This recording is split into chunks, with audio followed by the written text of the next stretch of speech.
Welcome to the following presentation of the Southeastern Conference on ABC. And it comes your way from Oxford, where the Ole Miss Rebels made their walk of champions through the Grove, a legendary tailgating venue where Rebel fans are ready to go.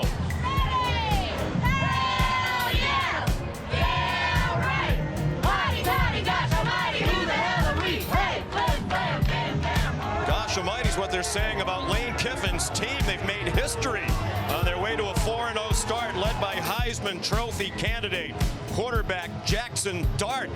He'll face his toughest test of the season to date against Kentucky, and Deon Walker, literally a huge part of another outstanding Wildcat defense. This is the SEC on ABC. You're watching ESPN College Football on ABC, presented by Tums Gummy Bites.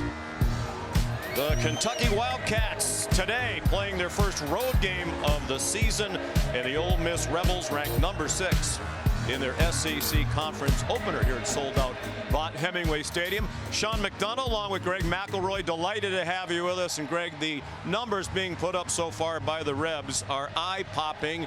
They're averaging 55 points per game through the first 4. That leads the nation. They're tied with Texas for the best scoring defense in the country. Their point differential plus 198, highest in SEC history through 4 games of a season. And they're the first team in the history of this great conference to put up 600 yards or more of offense in 4 straight games. Not just the first 4, any 4. And it's being led by Jackson Dart, now in his 3rd year as a starter. He's really come along, and he has a terrific cast around him. Yeah, the progress he's made has been outrageous. Said in preparing for this game, they watched their game against Kentucky from 2022. They said it was kind of unrecognizable. I'm just such a better player today than he was 2 years ago. Very efficient and doing a tremendous job of distributing to, like what you said, an outstanding cast of wide receivers and running backs. And no offense to Furman, Middle Tennessee, Wake Forest, and Georgia Southern, but those are the opponents they played so far. They know this will be a really tough test against the Kentucky team that's made defense the hallmark under Mark Stoops. They've been really good this year, and they've had some really close calls, but their defense has kept them in most games. As a result of the playmakers they have really at all 3 levels. Deon Walker's their toughest player to play against because of just how big he is, and at 350 pounds he can still rush the passer. But Zion Childress in the back end has really developed into a playmaker. They brought him close to the line of scrimmage. As a result, a lot of plays made in the backfield and in coverage. They've given up only 50 points through 4 games, and 31 of those were in one game, a loss to South Carolina. They're without their cornerback, Maxwell Hairston, today. ESPN's presentation of college football on ABC returns after this message and a word from our ABC stations.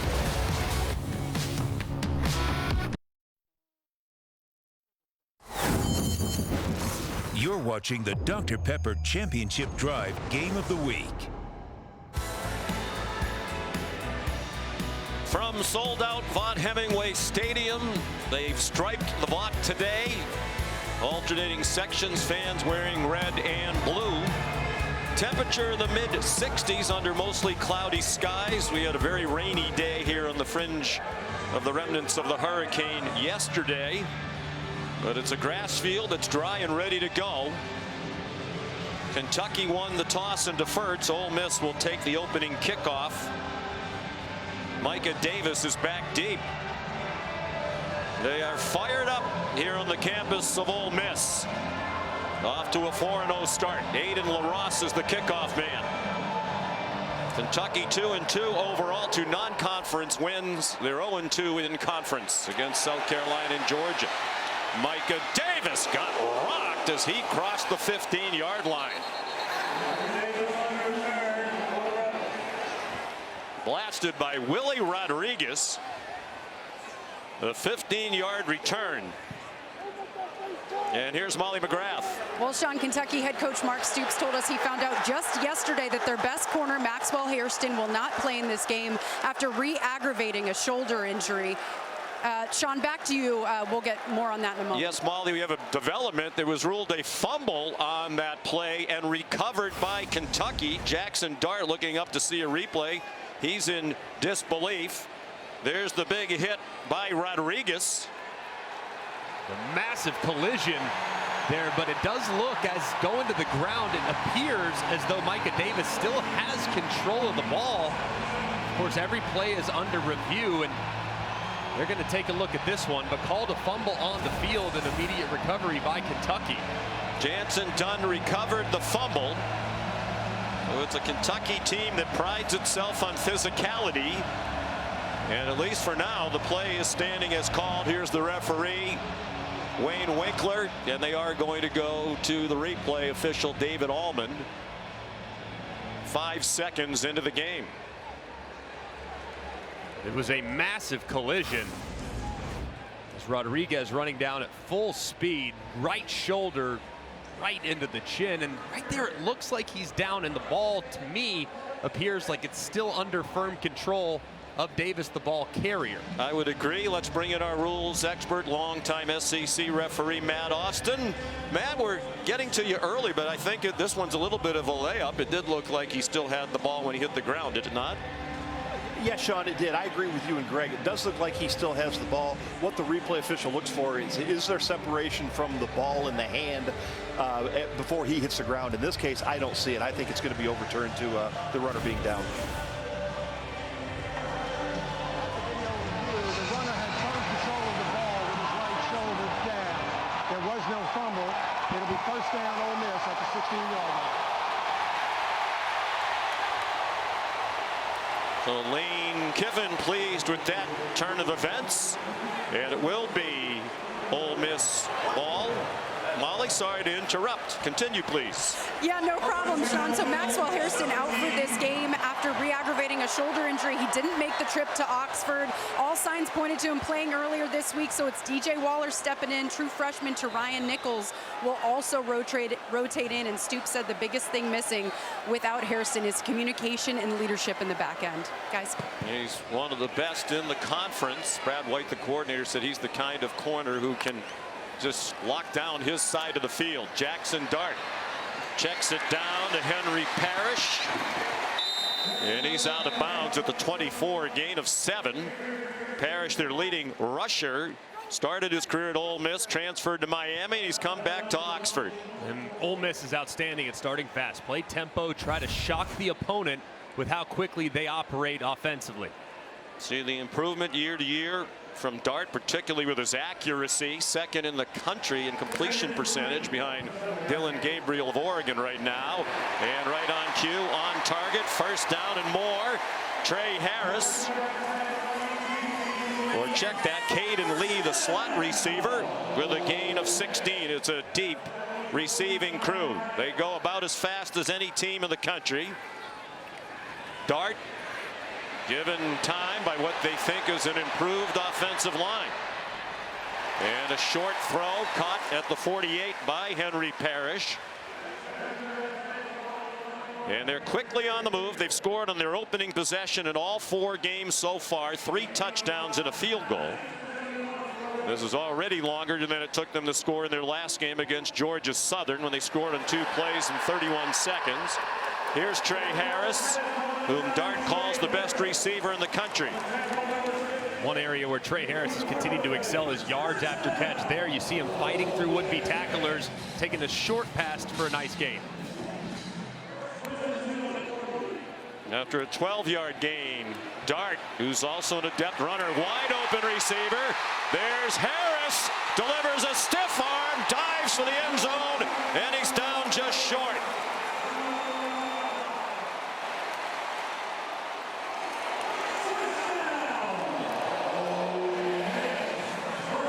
But already you can see some of the defenders, especially Keyshawn Silver, the nose, slow to get back into the play. He was offside as they snapped the ball. There is a flag.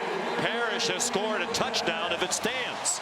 The offense was moving around there too, so Jackson Dart trying to hustle, not allow Kentucky to substitute. He might have had his guys moving as well. Offside defense.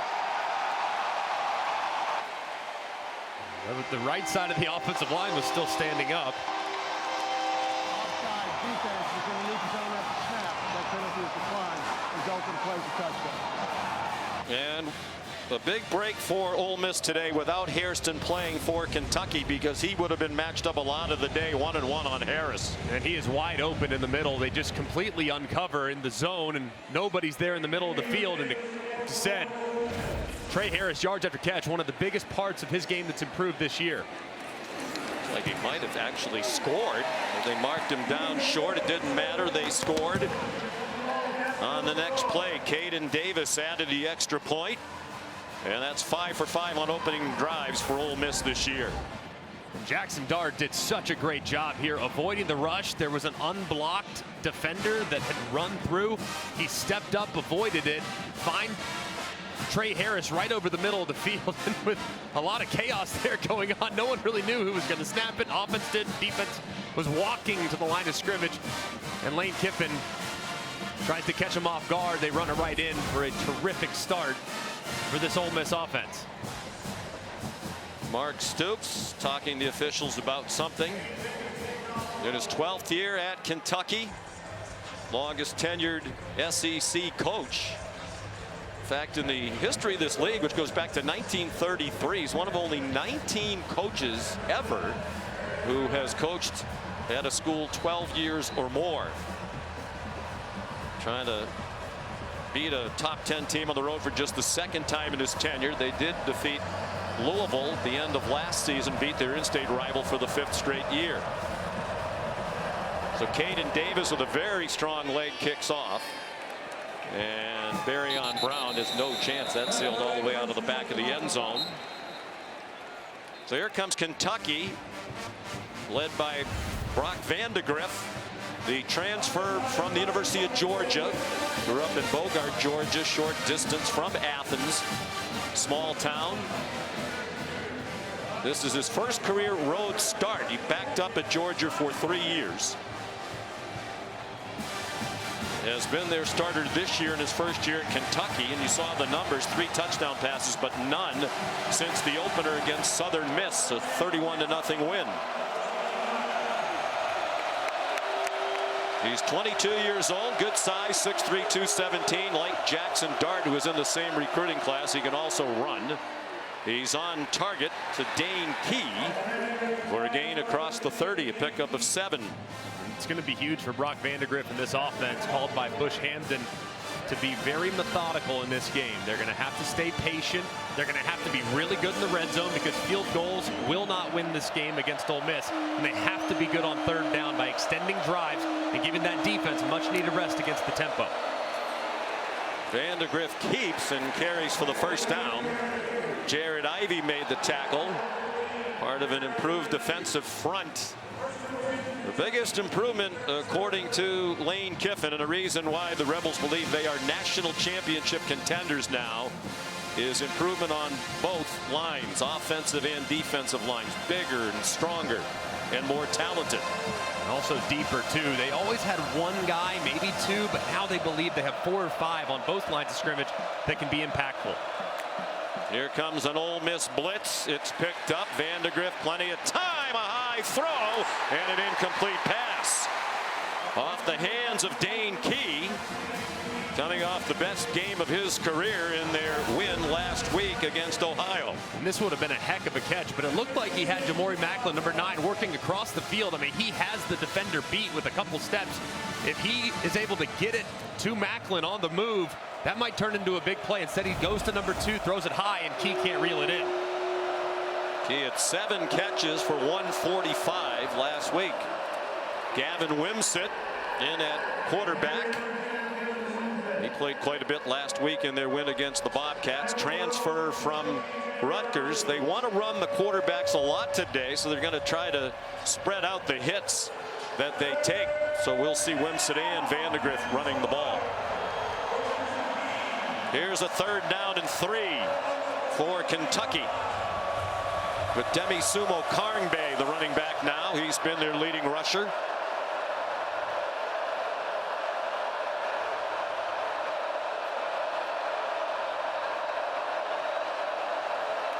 Four receivers, another blitz, and this catch in traffic by Key.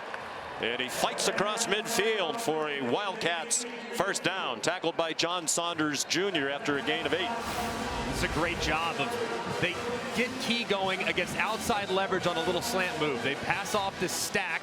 He gets to work against the defender, Saunders, who's outside. He breaks inside. It's well-timed throw by Vandegrift because the coverage is pretty decent. The strong Key reels it in for the conversion.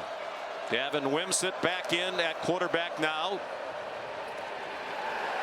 Fake the option look to Sumo Karngbae, and he picked up a couple. He was the starting quarterback last year at Rutgers, but Greg Schiano told him after spring practice he was not going to be the starter this year, so he jumped in the transfer portal late and returned to his home state of Kentucky. He's from Owensboro. The staff likes him too. They say he's a great runner, electric with the ball in his hands. He's a better thrower than you realize. Don't fall asleep when he's in the backfield. He might throw it over your head.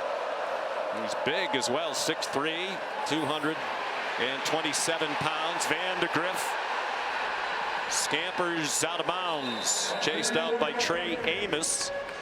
One of many talented transfers on this Ole Miss team. He came over from Alabama. Has also played at Louisiana.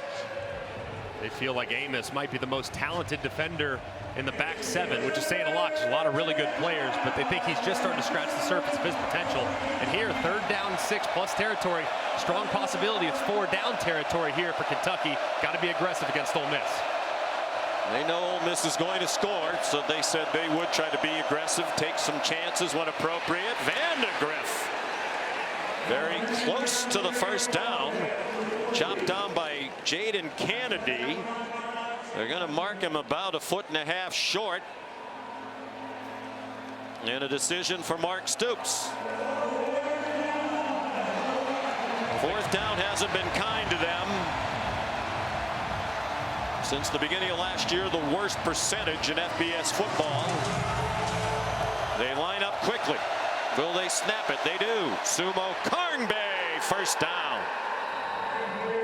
He is a tough runner at 6 feet 210. We saw that, Greg, in the game against Georgia when he ran inside all night with great effect against the Bulldogs. And he's a very decisive runner, extremely patient, does a great job of finding those soft spots along the defensive front.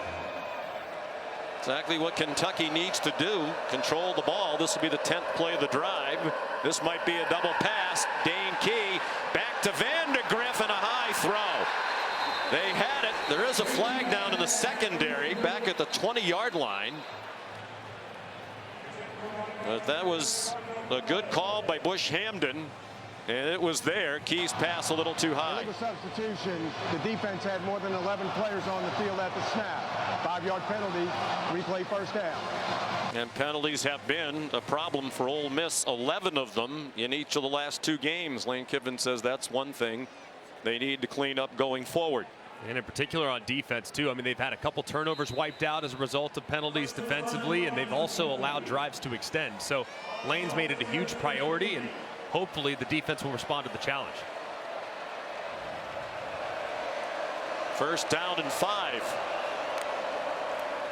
Another design run for Vandegrift out of the gun, a quarterback run, and a good one. Down to the 22, an 11-yard gain for Vandegrift. This has been a pretty nice answer here so far for Kentucky, but this is the part of the field where they've struggled so far this year. They have not been a great team in the red zone, scoring only 7 touchdowns on 13 drives, so have to be efficient as the field starts to condense. You can do that by running the football. They have not scored a touchdown in either of their 2 SEC games. They lost both at home, 31-6 to South Carolina and 13-12 against Georgia. Then ranked number 1 in the country. Wimsatt back in. Gavin Wimsatt breaking tackles. He has another 1st down to the 11-yard line. Sontaran Perkins made the stop, a gain of 11. And this is a good job off quarterback counter. Wimsatt sees it, reads it, and it's good flow over the top from right to left. Ole Miss, Wimsatt sees it, cuts it back, and finds some open space. Wimsatt's been a nice rhythm running the football so far.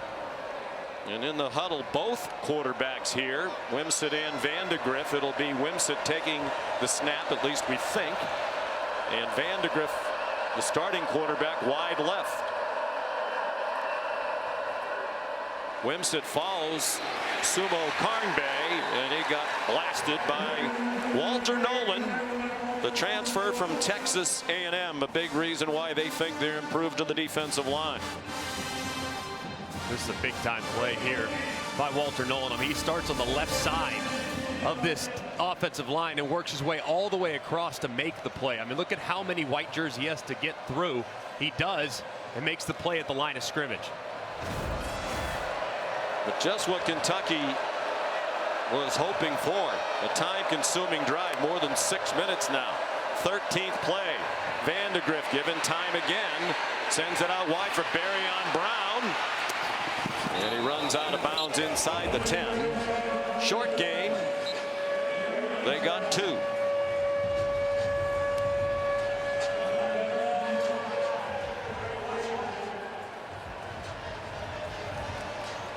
Third down and 8. They could get a first down at the 1-yard line.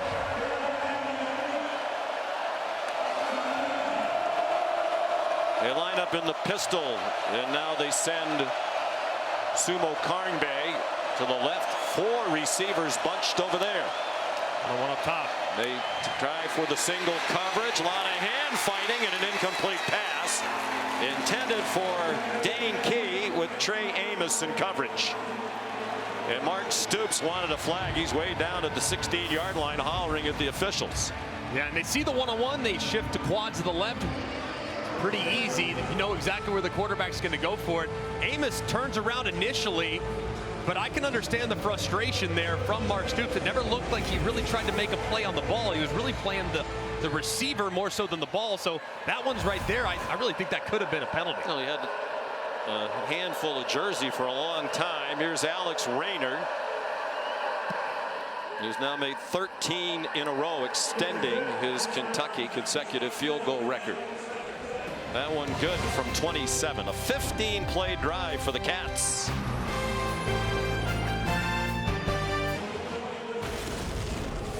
This season, Allstate will celebrate every field goal and extra point made by participating universities by making a donation to the university's general scholarship fund. Thank you, Allstate.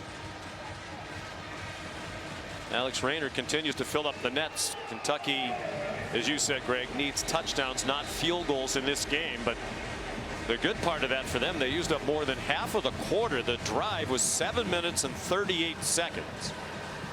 The quarterbacks rushed for 42 yards. Each carried 4 times. Vandegrift 22 yards rushing and Wimsatt 20. A wrinkle that worked very well. Ulysses Bennett is the deep man now for the kickoff from Aiden LaRosse.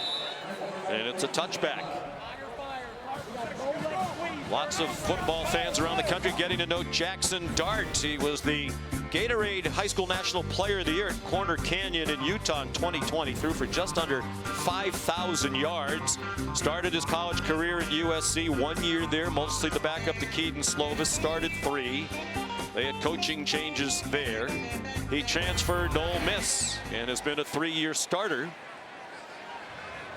7-5 the first year, led them to a school record 11 wins last year, and they're 4-0 this year. Under duress immediately, and he dives forward for a 2-yard gain. Deion Walker applying the pressure there, but Jackson Dart just so much more comfortable in this offense. And Lane Kiffin said he's really improved as a thrower. He's one of the hardest workers on the team, definitely the leader, helps in recruiting, helps in all aspects of making this team better.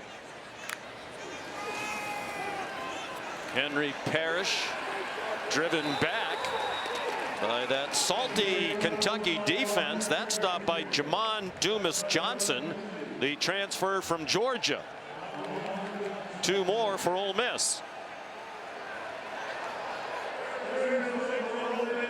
Henry Parrish Jr. remains the running back. He has flexed out to the top of your screen. 5 receivers spread the field for Dart. And he's going to go down back inside the 25. Octavius Oxendine, the senior from Radcliffe, Kentucky, with a 5-yard sack. And a great job twisting here along the defensive line. You see big number 0, Deion Walker, come out and pick Micah Pettis, and Oxendine slips right underneath. inside of Bulow to drop dart for the sack. Just a terrific drive there. That's only the second 3 and out for Ole Miss all year. They had scored on 36 of 53 drives after their opening score today. Flag down on the punt. Just the 4th punt of the year, the 5th rather, by Fraser Mazin. Flag down on the catch as well. Signaled for a fair catch. The ball is dead where caught. By Jamori Macklin. There is a flag back at the line of scrimmage as well.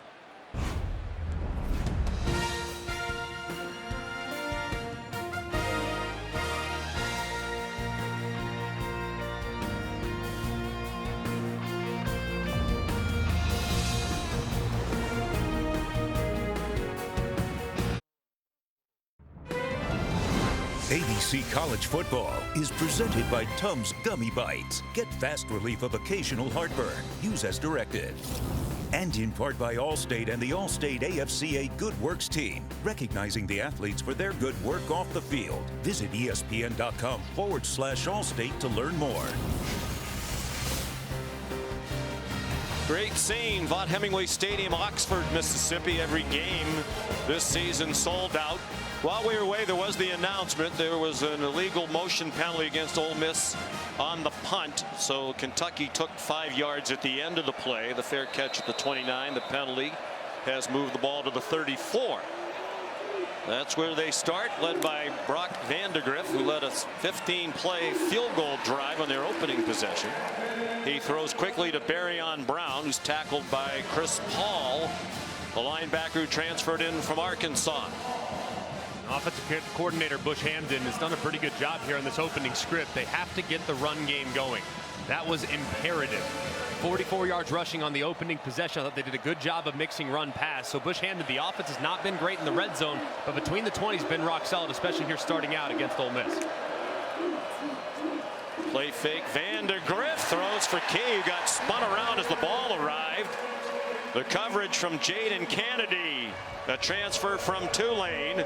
They're playing without Lewis Moore in the back of that secondary today. But they feel like they have the depth to cover that.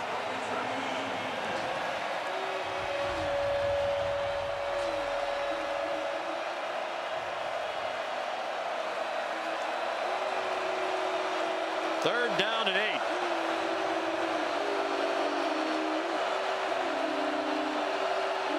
Jamori Macklin, the motion man, under duress and sacked. Vandegrift down. Jared Ivey first there.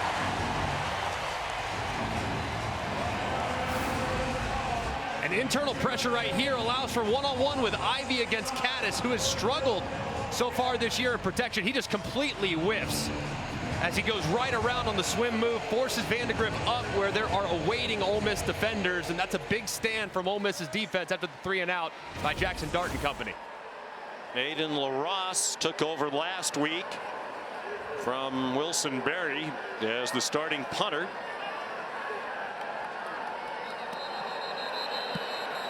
And a flag before the snap.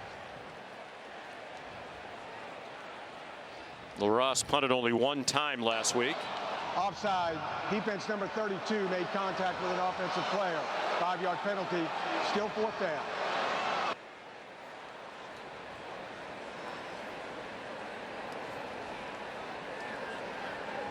Chris Graves Jr. LaRosse is a transfer punter. 1 year last year at UT Martin, where he led FCS football in punting average better than 47 per punt. He was at Charlotte for a couple of years prior to that. If you haven't played at least 2 schools by now, you're not well traveled in college football. Several on both teams here today have played at 3 schools. A lot of helmet collections going on in college football right now. LaRosse is from Cape Town, South Africa. High punt. And Jordan Watkins the fair catch. Booming kick by the South African. 48 yards and no return.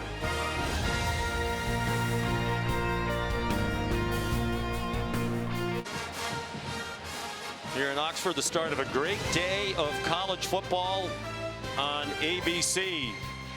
Capped by the game of the year so far in college football. Tonight from Tuscaloosa, number 2 Georgia, number 4 Alabama presented by Capital One, the first top 5 matchup of this season.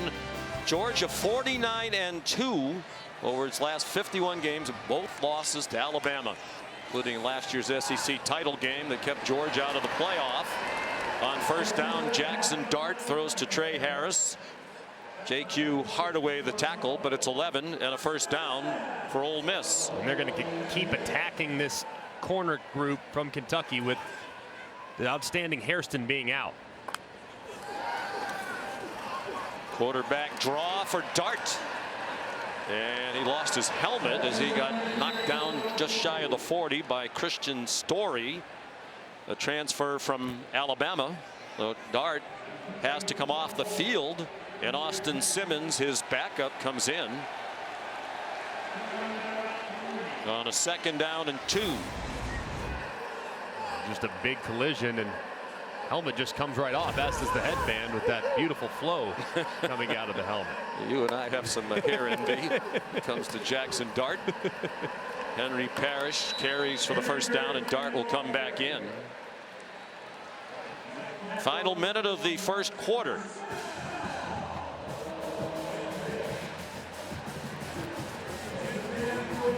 Dart, 21 years old, 6'2", 225, making his 30th career start at Ole Miss. They've won their last 7, dating back to last year. Play fake. Here comes the rush. Dart throws it away. Chased by Trayvon Ripka, who the coaches have singled out for excellent play through the first 4. There is a flag down.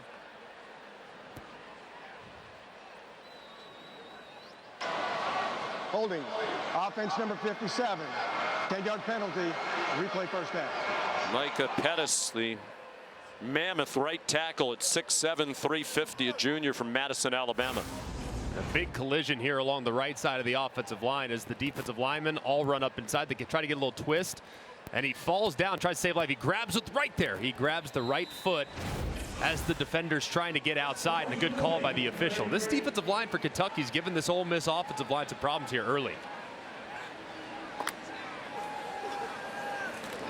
Dart, play action pass, going deep for Harris. He had a step in double coverage, but it was a little bit too long. Jordan Lovett and J.Q. Hardaway keeping their eyes on Harris, who came into today 2nd in the nation in receiving yards and average receiving yards per game at 157. Just a couple of yards per game shy of Nick Nash of San Jose State. Harris off an 11-catch, 225-yard, 2-touchdown game against Georgia Southern. Dart pressured again on the run, hoping for a block from his tight end Caden Prieskorn. And he's out of bounds at the 41, a 13-yard gain, but still well shy of the yard to gain. They need to get to the Kentucky 47. That's the end of the first quarter. Ole Miss leading Kentucky 7-3. Our presentation of college football on ABC will return after this message and a word from our ABC stations. Coach, you were pretty heated there with the officials. What was that about? It's between us and them. It's a personal problem for us. Okay, that's fair. How do you think your defensive front is handling this tempo? The defensive front is playing pretty good when we're set, when we have some urgency. We had some times to finish them, and we have to do that. But they've been disruptive. Great. Thanks, Coach. Thank you. 7-3 Ole Miss as we go to the second quarter. Sean McDonough, Greg McElroy, Molly McGrath, Matt Jones in at running back. The Rebels with 3rd down and 7, just across their own 45. A blitz from Kentucky, and down goes Dart. They have brought consistent pressure, and it's Dion Walker. Lane Kiffin, Greg, yesterday marveled, there's Brad White, the defense coordinator, about what a terrific pass rusher Walker is for his size. And this is great. I mean, they get all the offensive linemen on islands. They blitz D'Eriq up the middle to try to occupy the running back, and Walker is just waiting for Dart to escape. He locates him quickly and drops him for a big 3rd down stop. He is 6'8", 340. Told us some of his good footwork comes from being a basketball player in high school at Cass Tech in Detroit. Good punt. by Fraser Mazin, the Australian. It bounced out of bounds at the 9-yard line, a 50-yard boot. Here's Molly. Sean, you talked about Deion Walker's love for basketball. He ran late for a phone call with us a couple weeks ago because he was playing basketball. He uses it as a source of conditioning, tries to play whenever he can, and he credits it for his quickness and footwork, especially when he hit a big growth spurt in high school. He was 6 foot his junior year, grew 5 to 6 inches that season alone, was playing basketball for his high school team, said that kept him agile and quick despite his growing frame, and that was his first love. He said he will continue to play in his free time because it keeps him in shape and light on his feet, guys. And Mel Kiper has him projected as a first-round pick. Gavin Wimsatt takes the first snap of this possession and fought hard to get a yard. J.J. Pegues made the stop. Speaking of big men, 325 in the middle of that defensive front. You'll also see him on offense in short yardage situations. And speaking of big guys that are light on their feet, when you have a guy that's a short yardage specialist, tight end, and defensive end, and defensive tackle, that's called a versatile player, Sean. It's going to be all over the place for the Rebs. Vandegrift back in at quarterback. He sent Sumo Karngbe in motion. Another designed run for the QB. And he got knocked down by Chris Paul, nicknamed Pooh, who's immediately become a team leader on this defense. Coach Pete Golding, the coordinator, raving about him yesterday. Yeah, a lot of athleticism, a lot of great instinct. Showed up this spring. It's a little bit slow getting comfortable in this new scheme, but since really the last 2 weeks, really started to come on and starting to play his best football. Off a 10-tackle game against Georgia Southern. After a terrific opening drive, the last two have been a little stagnant, and that pass is incomplete, but a flag thrown. Intended for Jamori Macklin, and Jaden Kennedy had a hold of him. And the penalty problems continuing for Ole Miss. Pass interference, defense number 28. Automatic first down at the spot on foul. They had 11 penalties last week against Georgia Southern, and 8 of them were on the defense. This is the first pass interference they've called, but they've probably gotten away with a couple others. One in the end zone. And it looked like that time felt like Kennedy kind of wrapped that right arm around prior to arriving, and that you see the shoulders turn, you see the reaction from the receiver, and that's what results in the flag. 5th penalty today. Lane Kiffin says we're going to be penalized. We're aggressive. It's the stupid penalties we need to get rid of. Demi Sumo Karngbe off the option, chased out of bounds by Isaiah Hamilton. But that's 14 more on the run for Kentucky out to their own 31. Creating explosive run plays has been a huge priority for this Kentucky group. They attack the end man on the line of scrimmage, get him to commit. That's Uman Mielen. And you have Sumo Karngbe out to the edge with a lot of open space. They have to continue to create big plays in the run game. Gavin Wimsatt back in the shotgun now. He gets pinballed around. After a gain of 2, he's knocked to the grass. Tyree Coleman made the tackle, part of a 3 linebacker rotation. They typically play with just 2 linebackers on the field at a time. They feel like that linebacker core is one of the biggest differences in their defense. They have 2 erasers, but also 2 guys that can really communicate well in Daughtery and Paul. Coleman just making the rich richer. Jamarion Wilcox trying to get outside, and he reached the 35 before he got driven back by Kennedy. They think eventually Wilcox will be a consistent home run threat. He's really the only running back in their stable right now who can take it a long way. And a really good job, too, on the exterior by this defensive secondary. Isaiah Hamilton, the corner, great job leveraging the football there by Kennedy, and Hamilton comes up and makes the stop. 3rd down and 6. Early in the 2nd quarter.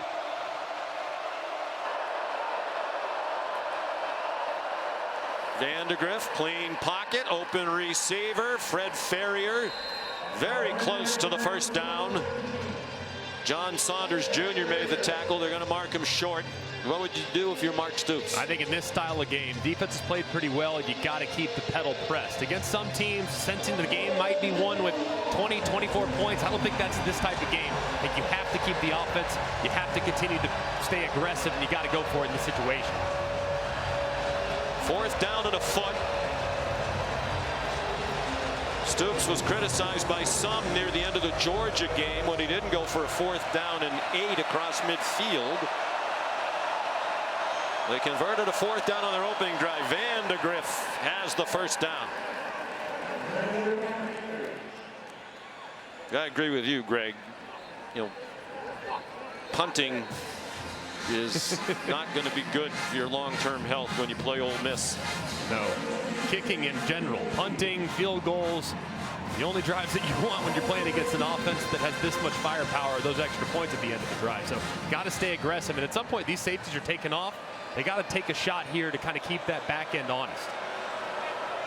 They have Eli Cox, the veteran center, leader of that offensive front, and they get penetrated there. Sumo Karngbe dropped by Walter Nolan. One of the top high school recruits in the country a few years ago, went to A&M. It didn't work out as well as they would like, and now he's here. Watch the quickness. I mean, engaged with Dylan Ray, the left guard, was right around him. They're trying to read the end man on the line of scrimmage, but Nolan's the guy that's second to the inside. He makes the play in the backfield before they can even get a read. Great play by the D tackle. 2nd and 12. They've done a good job of avoiding long yardage situations today. Vandegrift on the design rollout on target to Dane Key with Isaiah Hamilton in coverage.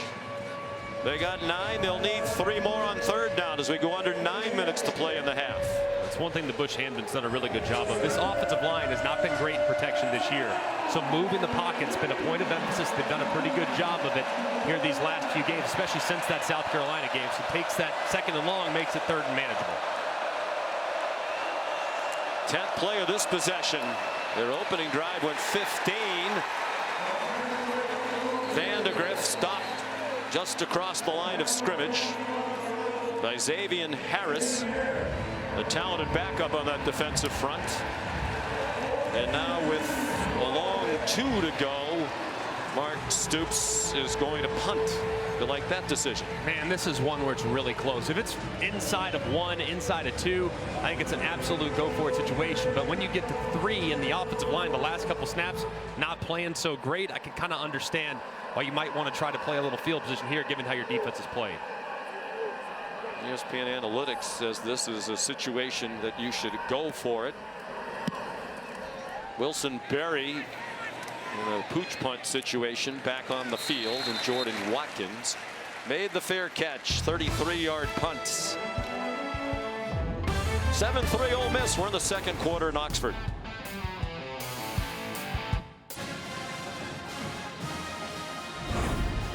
This is the SEC on ABC. From Vaught Hemingway Stadium, there's the Taco Bell Live Más student section all season long. Student sections around the country competing to be the Taco Bell Live Más student section of the year. Download the Taco Bell app to learn more. Student body that's rapidly growing in an area where many colleges are seeing their enrollments drop. They've had a 20% increase the last couple of years here. Almost 25,000 students now on this beautiful campus. And a great college town, Oxford, Mississippi. Jackson Dart, and it is incomplete. Juice Wells was open for a moment. It took a while for Dart to get the ball there. DJ Waller and Ty Bryant had the double coverage. And this ball just hung in the air forever. Jackson Dart trying to take a shot. That's a couple now that he's tried to push over the top. It's well played on the outside by Waller, filling in for the injured Hairston. Goes up, gets that arm, and dislodges the football. Dart hasn't had a completion since the opening drive. It is 5 for 5. The receiver Parrish didn't know the ball was coming. Ty Bryant in coverage. Since the opening drive, this offense has been a little out of sorts, and credit the pressure from Brad White's defense for that. Yeah, they are applying a lot of pressure and hitting Jackson Dart a bunch. They really affected Carson Beck a couple weeks ago, and now it's kind of getting to another Heisman hopeful. Third down and 10 midway through the second quarter. They had 83 yards on the first drive, 29 cents. Dart dancing. Has a long way to go to get the first down. And he comes up. It appears to be with enough for the first down based on where they're spotting it. Right on the 32. It is a first down. And they line up very quickly. Parrish. Short gain, Tyrese Febrey, the tackler. Let's look at the previous play from the ESPN Pylon Cam, brought to you by Progressive. That right arm of Jackson Dart does look like it's just a hair short, so a wise decision there by Lane Kiffin and Charlie Weiss Jr., the offensive coordinator, getting up and snapping it before they looked at it.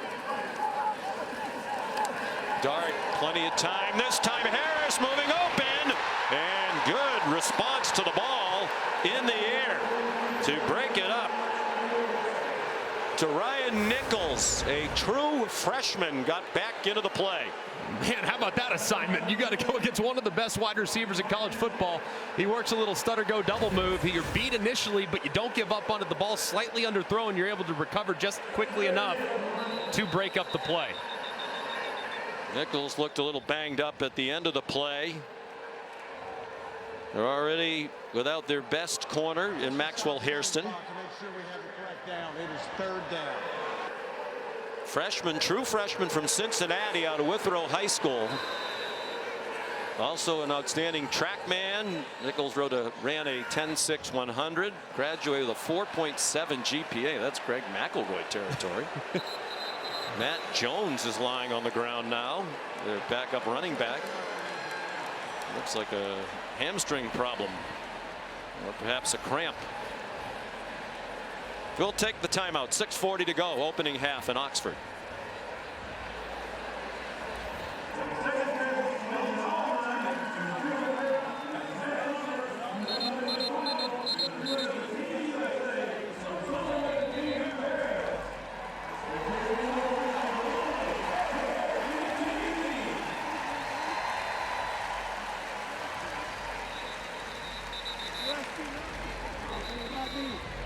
All right, Kevin, thank you.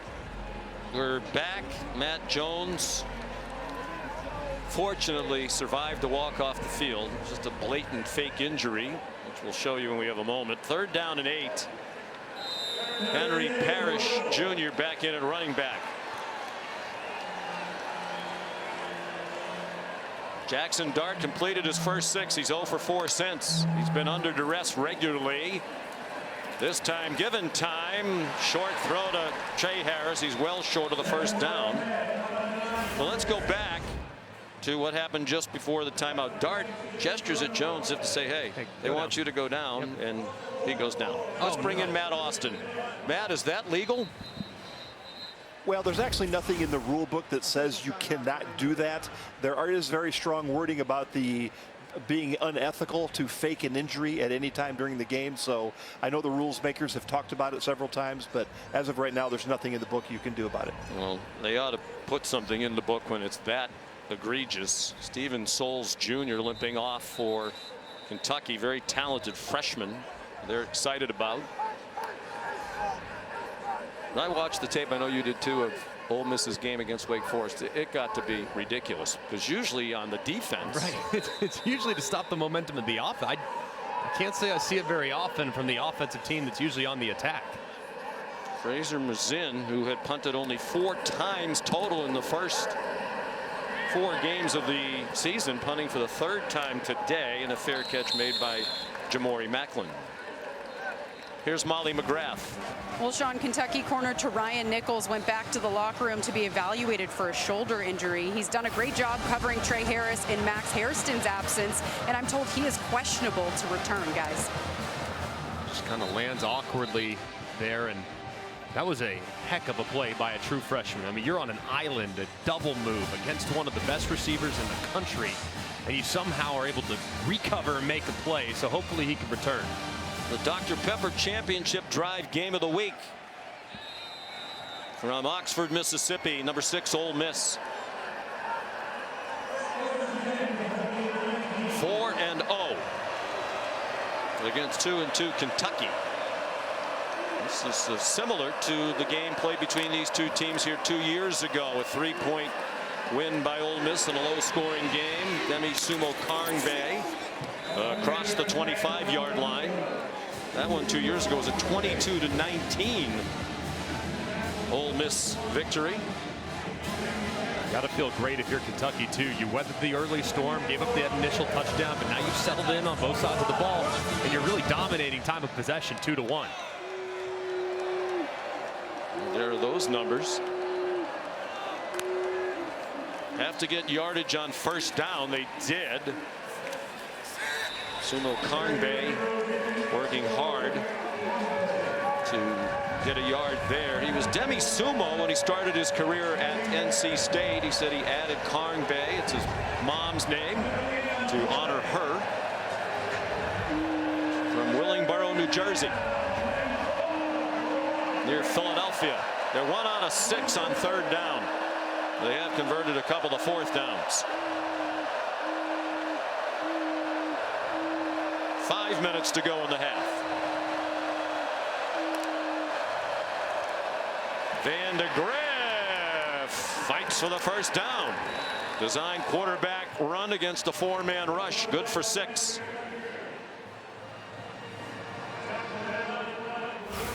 This is a good decision. I know it's 3rd and long, but you have 5 guys in the box defensively, and you have 6 blockers, including the running back. So call quarterback draw. You get hat on a hat, and your quarterback falls forward for a nice 3rd down conversion. Similar game to when they played #1 Georgia back in Lexington on September 14th. Low scoring. The offense did some good things, but couldn't score touchdowns. In that game against the Dogs, they ran for 170 yards. A lot of people thought, well, the difference today is Ole Miss, when they're on offense, they're going to spread you out.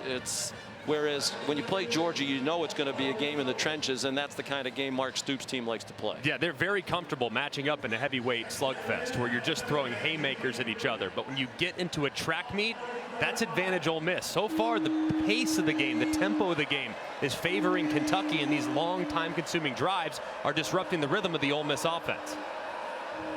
Will they take a shot down the field eventually? Van de Graaff zings one. Dane Key, first down across midfield. They have 3 wide receivers on their team with 1,000 career receiving yards, but Key's become the key lately. And this was a really nice route here by Key. Soft coverage, break inside, but don't break inside too fast. Against this zone coverage on the inside, the faster you run, the faster you might run into contact. He was under control, gave big target to Van de Graaff, who threw a strike for a nice gain. 4 catches for Key. Down to 3 minutes to go in the half. Jamarion Wilcox. There's a flag thrown by the center judge in the offensive backfield. That's the kind of thing that's a drive killer if it's against Kentucky. Offense number 69. 10-yard penalty. Replay first down. Marcus Cox.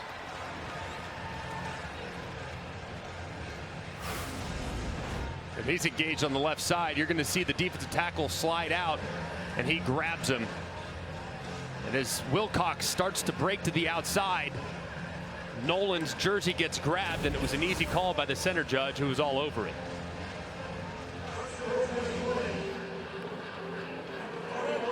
They don't get it in big chunks. Their longest play from scrimmage today is 15. So 1st and 20, particularly difficult for the Cats. Play fake to Wilcox. Down the field, no problem. 1st and 20. Dane Key, another catch. Brandon Turnage made the tackle, but they're at the Ole Miss 35 with a pickup of 24. And the timing on that throw was just outstanding there from Van de Graaff. You have a clear out, you got one-on-one on the outside, Key breaks inside, and it's another nice conversion. And they're in no hurry. They want to take this clock all the way down to halftime if they can. They had a good plan against Georgia. They put themselves in position to win. They couldn't quite pull it off. Lost by 1. This plan has kept them close to the high-flying Rebels. We're at the 2-minute stoppage in the first half. Kick off your Week 4 NFL Sunday at 10 with the Countdown crew on ESPN and the app. They'll have the early breaking stories, injury updates, previews right up to kickoff. Then put a cap on Week 4. Another Monday Night Football doubleheader, 7:15 on ESPN. Tennessee's at Miami at 8 o'clock on ABC and ESPN Plus. Seattle versus Detroit. How about the 3-0 Seahawks under Mike McDonald? Gavin Wimsatt stopped, and Lane Kiffin getting a little itchy. He does not like being over there for this long without having the ball, and he wants his offense to get another possession in this half. 1:53 to go first half. Low scoring game here in Oxford.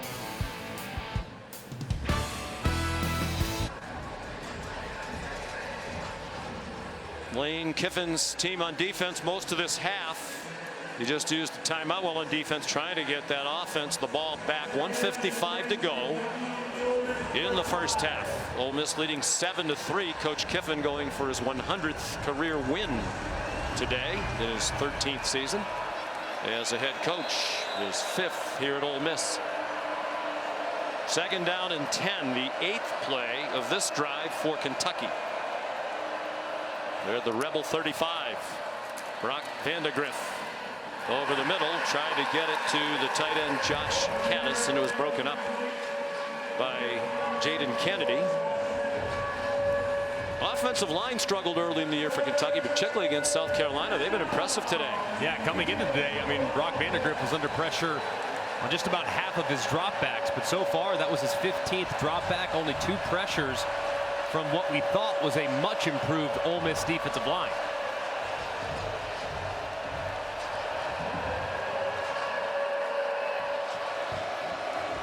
Third down and 10. They are in field goal range for Rayner. This is the 3rd Kentucky SEC game of the season, and they're going to use a timeout. And they haven't scored a touchdown yet. Kentucky, they're first. It'll be 30 seconds. Lost 31-6 to South Carolina, kicked 2 field goals, and lost 13-12 to Georgia. Kicked 4 field goals. They had 1 field goal today. Here's Kevin. Sean, State Farm halftime report just minutes away. Booger McFarland, Kevin Nagani here in studio. We'll get you ready for that prime time showdown on ABC in Tuscaloosa. Alabama hosting Georgia. Plenty of highlights coming your way here. By the way, Kentucky a couple weeks ago slowing down Georgia. What are they doing against Ole Miss's offense? Well, their defensive line is controlling the game right now. And offensively, if you look at Kentucky, really good job of using the quarterback run. Almost 3-1 advantage in time of possession. I love the game plan so far by Kentucky. Keep away. They got to find the end zone, though. Back to you, Sean, Greg, and Molly. All right, gentlemen, thank you. Third down and 10, 1:51 in the half. 2 timeouts for each team now. Demi Sumo Karngbe on the left of Vandegrift. It's an Ole Miss blitz. It's single coverage, and it is incomplete. Intended for Dane Key, flag down. Trey Amos had the coverage. Key immediately went spinning, looking for a flag as the ball sailed past. Pass interference, defense number 9, 15-yard penalty, and an automatic first down. Amos got away with one a little bit earlier. This time they see the one-on-one. Amos locked in with Key. See the left hand is grabbing the jersey the whole way. I mean, I think the official sees it. Did look like a slight push off, but you look at how he's grabbing that right arm, and the official calls it. That's another drive that's been extended by an Ole Miss penalty. So just a huge mistake, but I think an accurate call. So many of these penalties on the defense. 2 today, 8 last week. Huge break for Kentucky. Jamarion Wilcox broke free from a couple of tackles and goes down inside the 15. Xavier Harris missed the tackle. Walter Nolan managed to get the redshirt freshman Wilcox on the grass. And Ole Miss uses its 2nd timeout.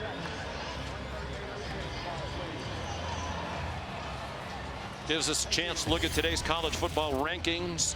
Brought to you by Prudential, Texas, taking on Mississippi State in Austin. Of course, the big game tonight is George at Alabama. You're going to hop in the car, make the drive back to Tuscaloosa to watch your alma mater. Who do you like in that one? I think it's going to be an incredible game. And the one thing I love about that matchup is it's never really that much. Well, this group has one significant advantage over the other. They match up so well against each other. They're really kind of built to beat each other. I lean Bama. I think quarterback run game is going to be the difference in the game. Jalen Milroe with Kalen DeBoer, him coming in, really been so much of a factor in getting him out on the perimeter and using his legs a la Lamar Jackson style. And I think that, coupled with some big plays downfield, gives the Tide a slight edge. Milroe runs like you did. Put it this way, perimeter run legs. game would not have been a strength. Bouncing outside, Sumo Karnbang hoping for a block, and he got it. And he's out of bounds at the, where are they going to mark it? Just inside the 5, it appears. John Saunders Jr. made the tackle. But a gain of 10. And Kentucky lining up quickly. It was Trey Amos who was blocked by Dane Key on the perimeter. Clock stopped with the ball going out of bounds. This will be the 11th play of the drive. I think Mark Stoops is trying to argue with the official that made the call stopping the clock that he used to actually tackled inbounds, try to take a little more time off this clock. Yeah, I think he'd ideally like to score on 3rd down. They fake the reverse action. Wilcox dropped for a loss by Xavier Harris, and Lane Kiffin, determined to get that offense back out there, is going to use his last timeout.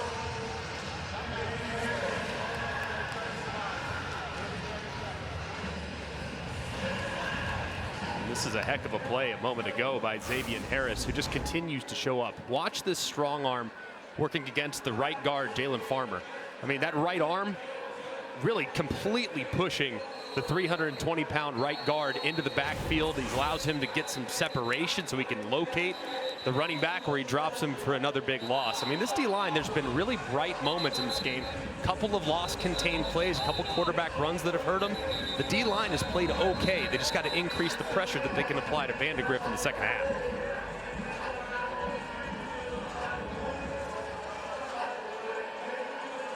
For the most part, Kentucky's done a nice job neutralizing what Ole Miss thought was a much improved defensive line. Would you be a little concerned if you're a Rebel fan about the defensive line based on this? Yeah, I think a little bit for sure. I'm a little more concerned if I'm Ole Miss about the offensive line and their inability to protect their quarterback against these Wildcat defensive linemen. Wimsett will take the shotgun snap. He is stacked up and driven back. Princely Umanmielen and Trey Washington. And Kentucky will use all of the time. Lane Kiffin can't stop it now. And Greg, this feels like it needs to be a touchdown if you're Kentucky, and it's going to be hard for them to do from the 10. Yeah, and to go backwards on 1st and 2nd down with simple inside run is really demoralizing. But you now are going to be able to take it down to about 40 seconds before you call timeout. They're going to take the play clock all the way down here and use their timeout. Yep.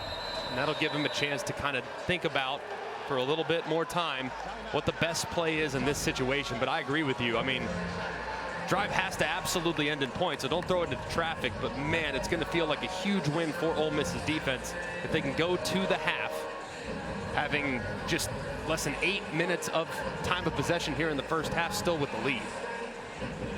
Well, they have to find a way to get off the field.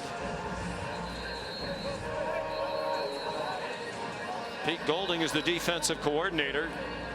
Really pleased with the way the defense has played, but he knew this would be a different test against this Kentucky team today. So the plan, like the Georgia game, Greg, it feels like they're executing it to perfection, but to be perfection, it needs touchdowns at some point. I mean, they just can't seem to stay in front of them. When the defensive back's against the wall, their O-line just seemingly can't win. Vandegrift's 9 out of 13.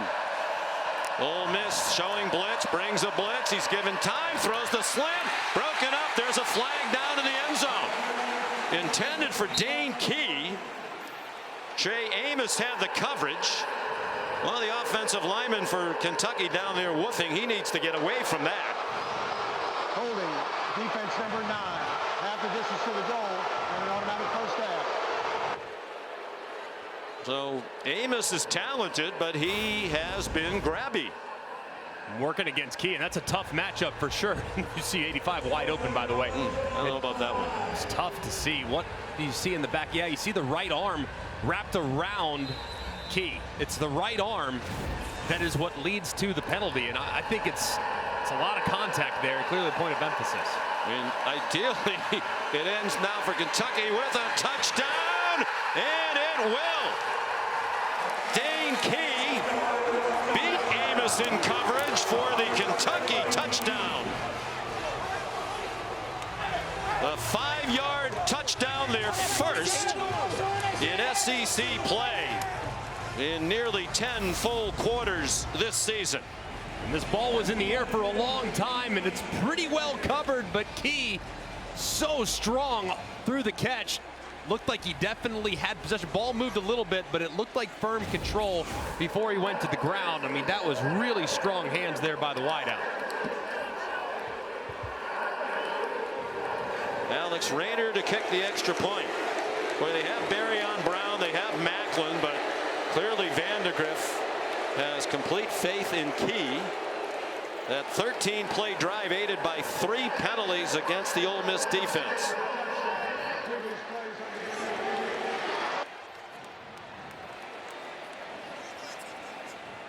Well, I guess to your point, they want to make sure he completed the catch. Let's bring in Matt Austin. Matt, did you think it was a catch, or do you understand why they were looking at the replay? Well, I certainly do. The first determination is this an upright receiver, or is he going to the ground to make the catch? That's going to be key, because if he's going to the ground, then he's got to survive the ground all the way through. Plus, he takes a couple steps as he's staggering. So you've got firm control you're looking at. You've got a body part down. He's got those two. Does he have the ball long enough? He takes 2, maybe 3 steps. He's staggering along. In my opinion, he's got the ball long enough to be a catch. It doesn't matter that the ball moved when it hit the ground. If they determine he's going to the ground to make the catch, the ball does definitely move after it hits, which would make that an incomplete pass. Okay, let's look at it again, Matt. So here's your point, right? He has possession of the ball, 1 foot down, 2 foot down, 3 feet down. Exactly. After video review, the ruling on the field stands. Touchdown.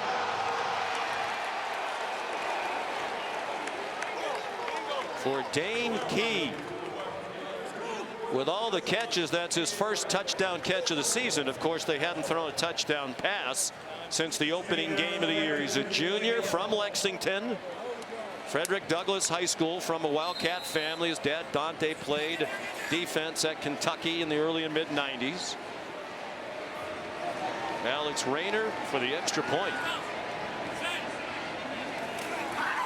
And it is 10-7 Cats. Dane Key and Brock Vandegrift will get their name in the paper, but you got to give some love to the running back, Demisumo Karnbe. Watch this block that he initiates against Jared Ivey. I mean, just full play action, forces Vandegrift to move just a little bit. Man, that was a great block by the running back. It's been kind of the running game all throughout the first half. Sumo Karnbe, though, being a great teammate, making a great block, giving his quarterback enough time to secure a nice, clean throwing lane, and a great catch on the other side by Dane Key. We talked to Demisumo Karnbe during the week. He said he was primarily a defensive player in high school, and he said, I miss it. I miss the physicality.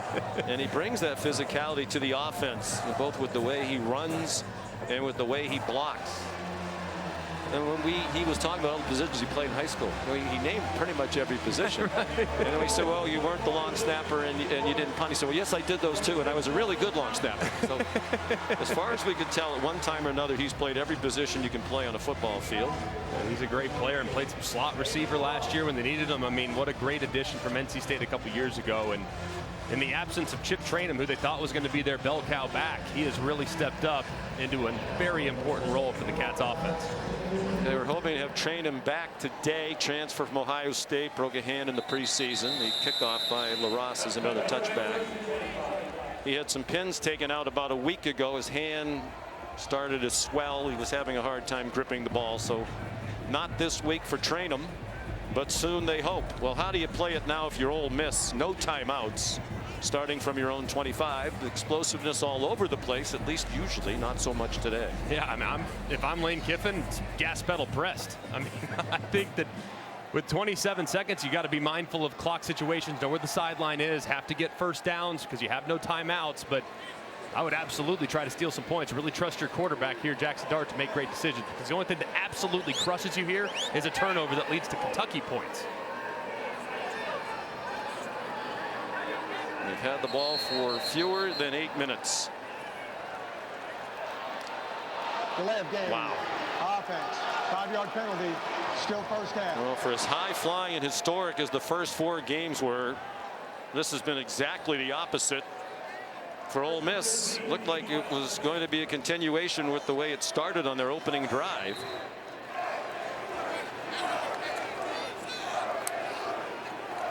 The first time all year they've gone 3 straight drives without scoring.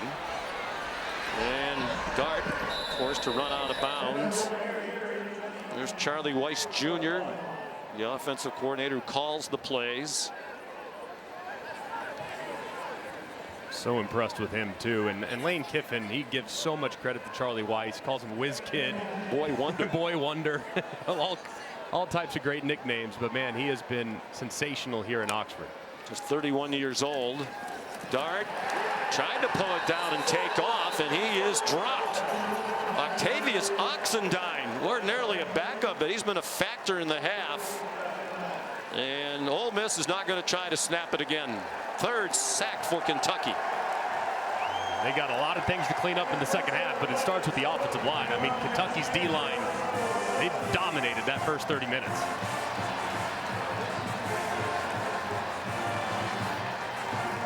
Here's Molly with Lane Kiffin. Coach, Kentucky's winning the time of possession, crucial penalties, keeping drives alive. How does your defense get them off the field? Well, part of that's been ourselves. We've had 3 third-down defensive holding or pass interference on 3rd or 4th down, 3 of them that kept their drives alive. So we got to do much better a job after the first drive on offense of being consistent. And we're in the type of game that we've been in with these guys before. You saw that sack to end the half. What's their defensive front doing to challenge you? They do a good job. They're really good. Like I said all week, these guys got really good players, and we got to do a better job. And we've taken some shots and missed them deep, and so we're going to have to make those and be more consistent. All right, thanks, Coach. All right, guys. Just the second time under Kiffin, trailing at home at the half. Number 5 Florida in Lane's debut as the Ole Miss coach. They lost that game. We're at halftime. The State Farm halftime report after this message and word from our ABC stations.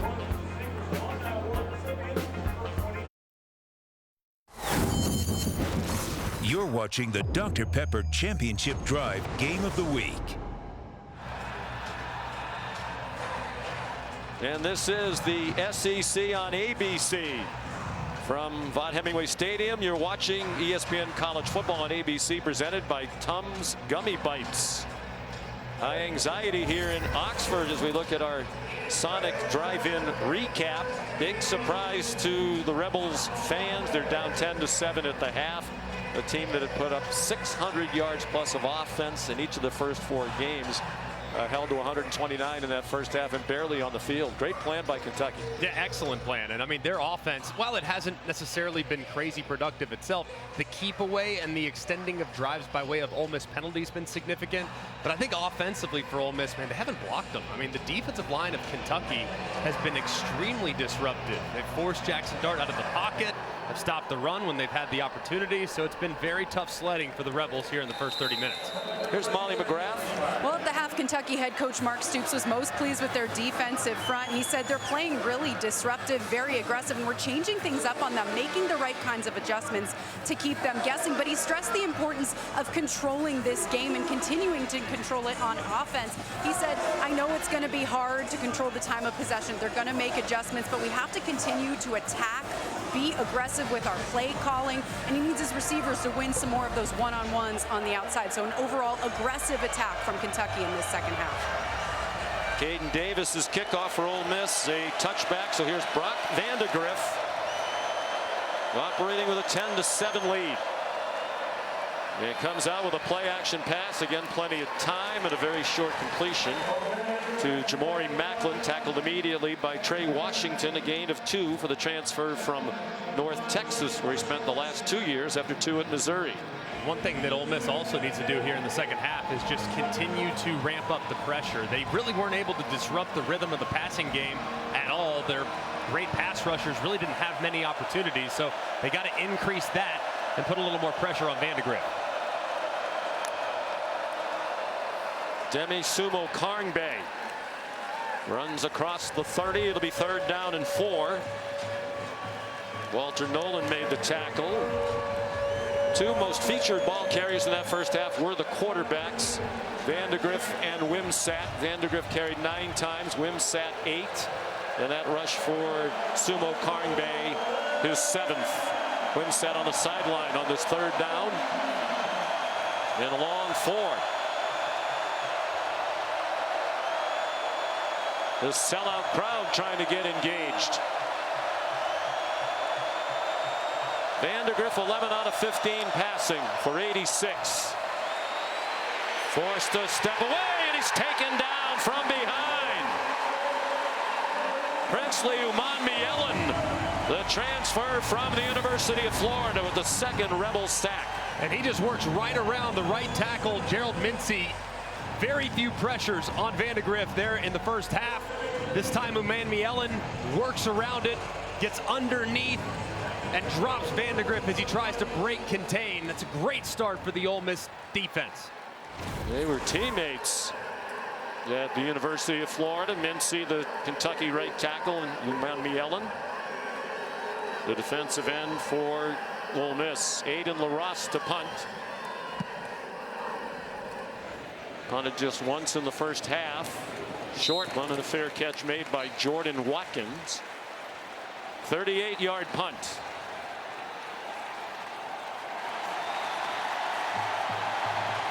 And a lot of the fans on their feet as Ole Miss takes the field. This homecoming crowd saying, let's go.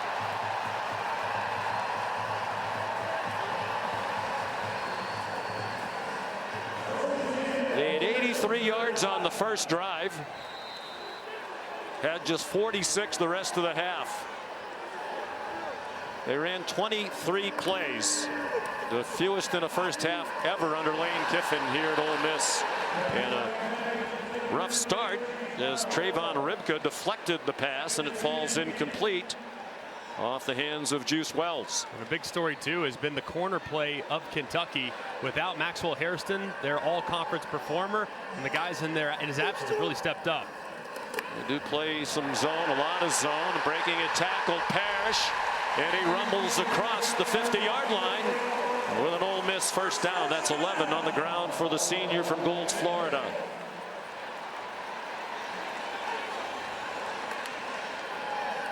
They get to the line quickly. Jackson Dart again forced to pull it down. He's across the line of scrimmage now and did well to get to the 42, a gain of 7. When you watch Jackson Dart, that's such an underrated part of his game, is how crafty is a run. Not crazy top-end speed, but very elusive. Completed his first 6. He's 1 for 6 since. Parrish another first down. De'Eric Jackson made the tackle. They get to the line very quickly. Harris could not break a tackle on the near side. Good stop by J.Q. Hardaway, a transfer from Cincinnati, where he played 1 year. And this is where it's incredibly difficult on the opposing defense. You're on the right hash away from your sideline. You don't have any time to substitute, so these defensive linemen are playing 6 or 7 consecutive snaps. Parrish through a big hole. Might be a tired defense. First down. Ole Miss at the 17-yard line. And Brad White's defense has a player down. And it's Trayvon Ribka. And you see this a lot when a team goes quickly, not questioning whether or not he's injured, but perhaps we are. Timeout.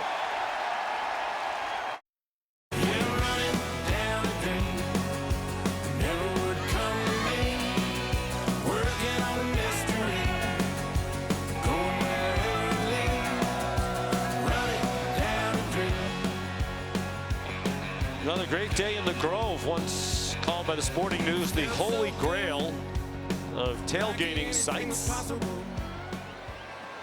homecoming weekend here on the campus of Ole Miss. Their team down 10-7, but driving on its first possession of the second half. Henry Parrish Jr. for a 2-yard gain. They've averaged a snap on offense coming into today every 22 seconds. 6th fastest in college football. And trying to speed it up here, getting a rhythm to start this second half. Shea Harris the catch. Charlie Weiss Jr. and Lane Kiffin says the coach to quarterback helmet communication really helps get the plays in even faster. And they can talk to Dart just about up to the snap because the clock goes to 15 before they shut the mic off, and they almost never get under 15 on the play clock. Dart dropped by Jamon Dumas Johnson. A big 3rd down stop, and Ole Miss is going to send the field goal team out. And this is a great job by Dumas Johnson and number 14, Ty Bryant. Eyes in the backfield the whole way, anticipating quarterback draw. The second Jackson Dart moves to the outside, they converge. Just an outstanding call there by Brad White, and a great play by his defenders. Caden Davis, the chip shot. Charlie Pollock, the holder. Davis is 6 out of 7 this year in field goals. Good from 31. And it's a 10-10 tie. You're watching ESPN College Football on ABC, presented by Tums Gummy Bites.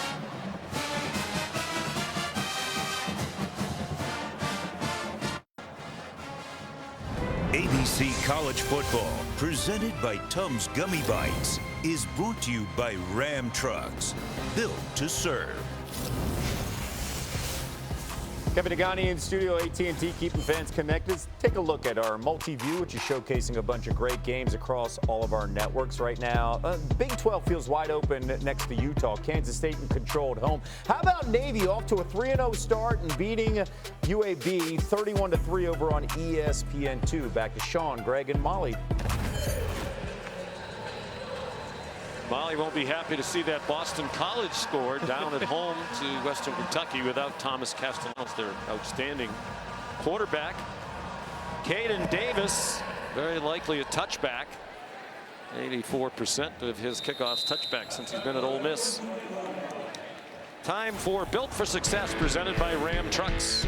It's been a really good plan so far from Bush Hamden. Moving the pocket for Brock Vandegrift, neutralizing the pass rush, finding some one-on-ones, accurate throw from his quarterback. Also utilizing quarterback run on 3rd and 3. They have 5 guys in the box. You have 6 blockers, quarterback run, nice conversion. Mixing a little play action when you get down low in the red zone. Nice block by Demisumo Karngbe. You get your strongest wide receiver in a one-on-one work in the back line of the end zone, and an accurate throw for Vandegrift. It's been a really nice plan so far.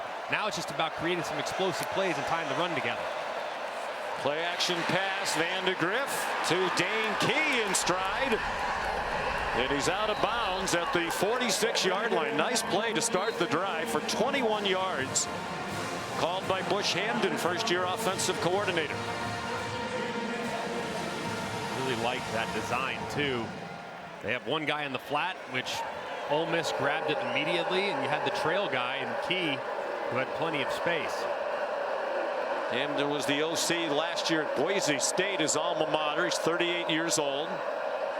5th different offensive coordinator in 5 years for Kentucky. Jamarion Wilcox.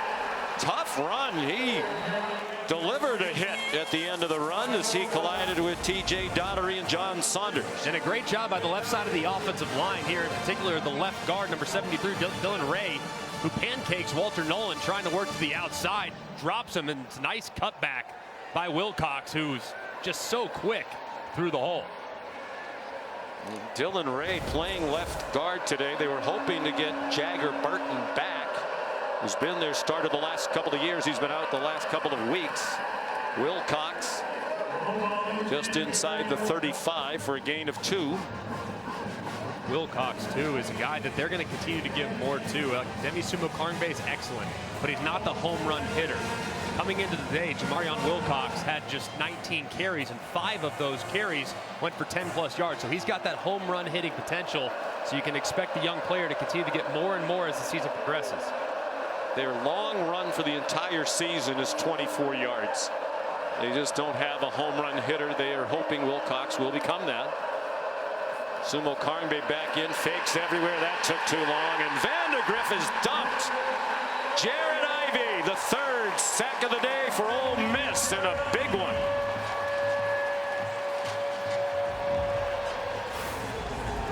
Just massive here. Vandegrift trying to escape, and Ivey hands up into the face. Fortunate there. Ole Miss has been on the receiving end of some big penalties that extended drives, and that one they might have gotten away with. Sure looked like he did. Matt Austin nodding his head. He thought they got away with one there. 10-yard sack. Probably a little too tricky for their own good. And now it's taking them out of field goal range. Vandegrift gets him back into field goal range. Key broke a tackle, but could not get away from Trey Washington. It is close enough to make it decision time for Mark Stoops, but in a low-scoring game with an excellent kicker, he's going to send the field goal team on, or is he? Yes, he is. 15 yards on the last play to Key. So here's Rayner. 1 for 1 today. Second among all active FBS players in points behind Jonah Dalmas of Boise State.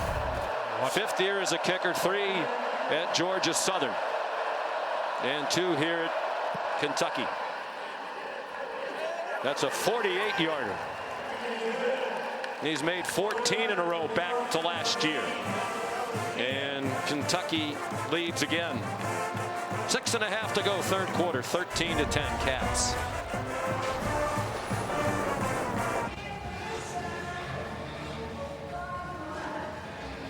(13-10) Kentucky.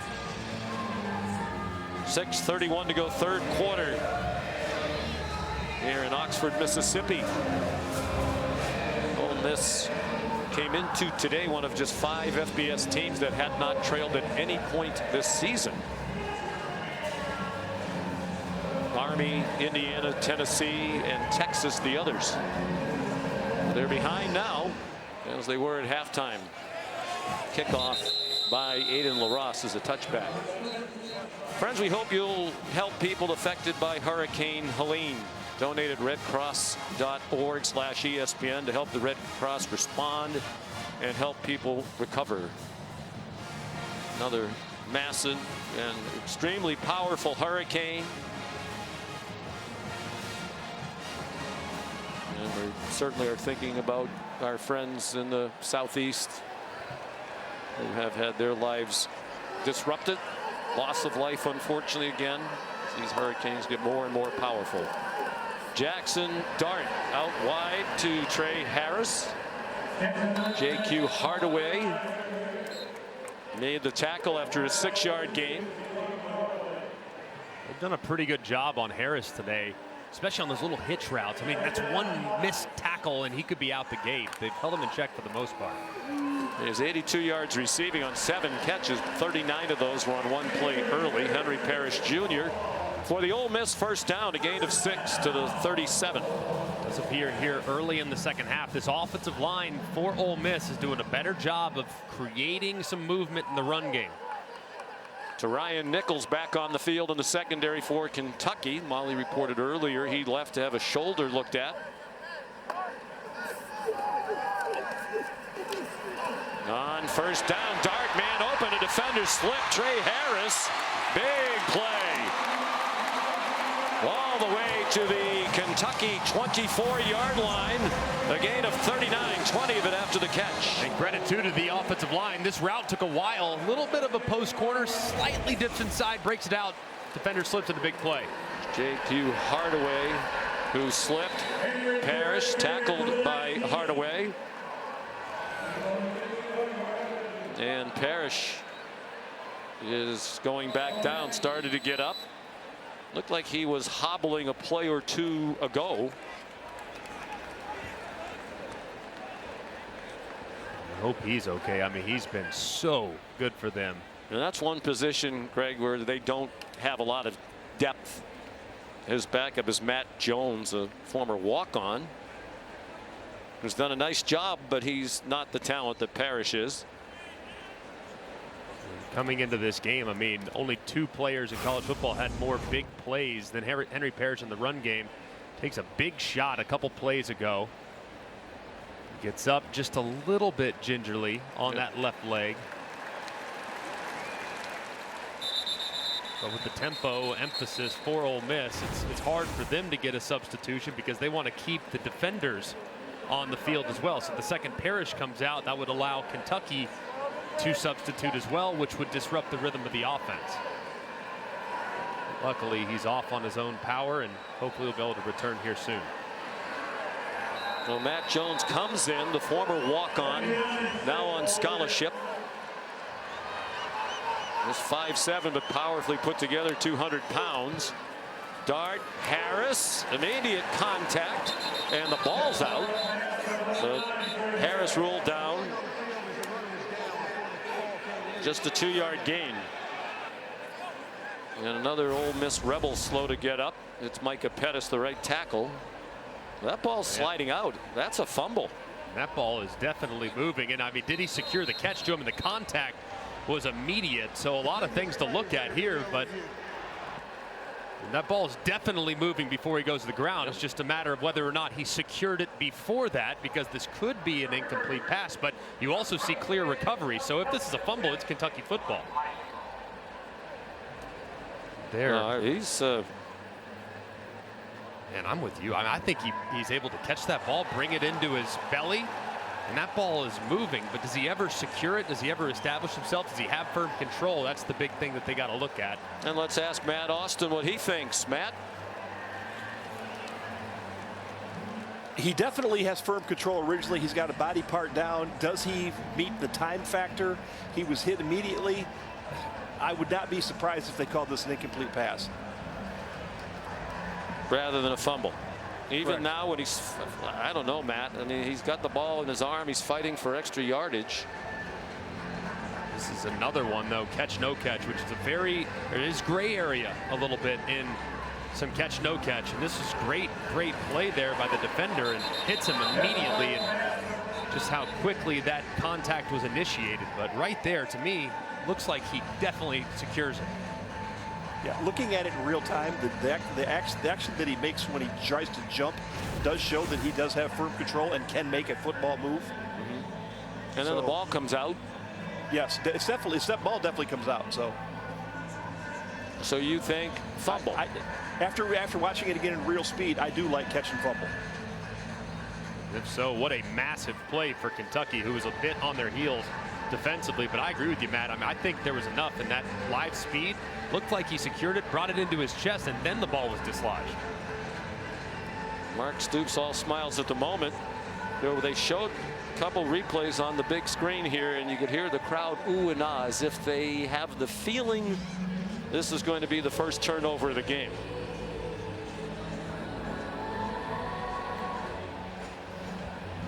It's a fumble, Mark Stoops said. You can read his lips.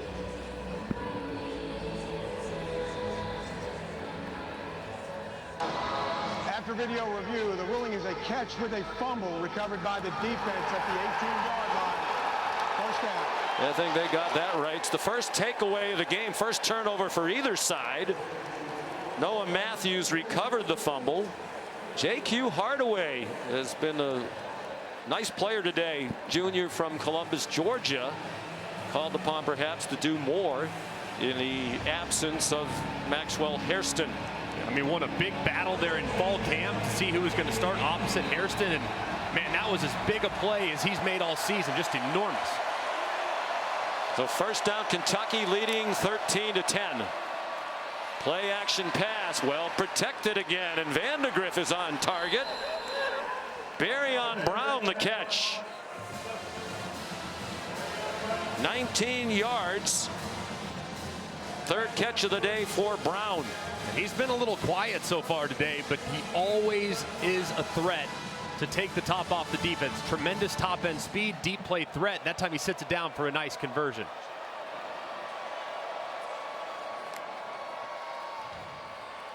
Option pass. Pegues trying to run down Sumo Carnbay, and he did with help from John Saunders. Well, the pass protection so much better than we've seen from Kentucky, particularly against South Carolina with those great defensive ends. But I think it goes to what Bush Hamden says, you know, if you can run, you can set up the play action pass. And that's what they've been able to do today. And quarterback run too, Sean. I mean, if you know the quarterback's a threat to take off, if you over pursue in your pass rush, that could be significant as well. So Vandegrift's legs helping the protection as well. And they've gotten a little bit away from the design quarterback runs, it seems, that were so good for them early, with both Vandegrift and Wimsatt. Oh, the receiver was falling down. Josh Caddis was open. You know, we've seen 3 Kentucky games in person now. Josh Caddis needs to give them more as a blocker and as a receiver. Yeah, especially in pass protection too. I mean, he's a veteran guy that has played a lot of football. They had high hopes for him coming in, but man, it has been a really, really uneven start to the season for a tight end that had high hopes and, according to some, was preseason all SEC consideration. That's a big drop. He was falling down. Guess he needs to learn that technique from Xavier Restrepo. To see that catch for Miami last night. Vandegrift in trouble and swung down. Sontaran Perkins the sack. And a loss of 9 for Kentucky. And this really became a 3-man rush working against a 7-man protection with how they drop Perkins out as a spy. As soon as the rush forces Vandegrift out of the pocket, steps up where Perkins is there to make the play. You cannot allow pressure with a 3-man rush. Just can't happen. And that time Ole Miss makes him pay. Aiden LaRosse to punt. Jordan Watkins back deep.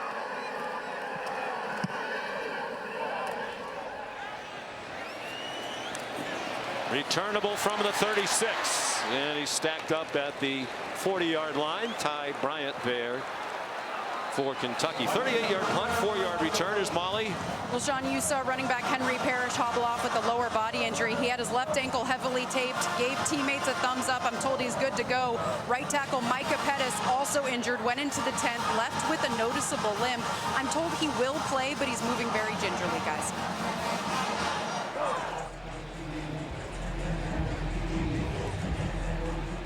So good starting field position for Ole Miss.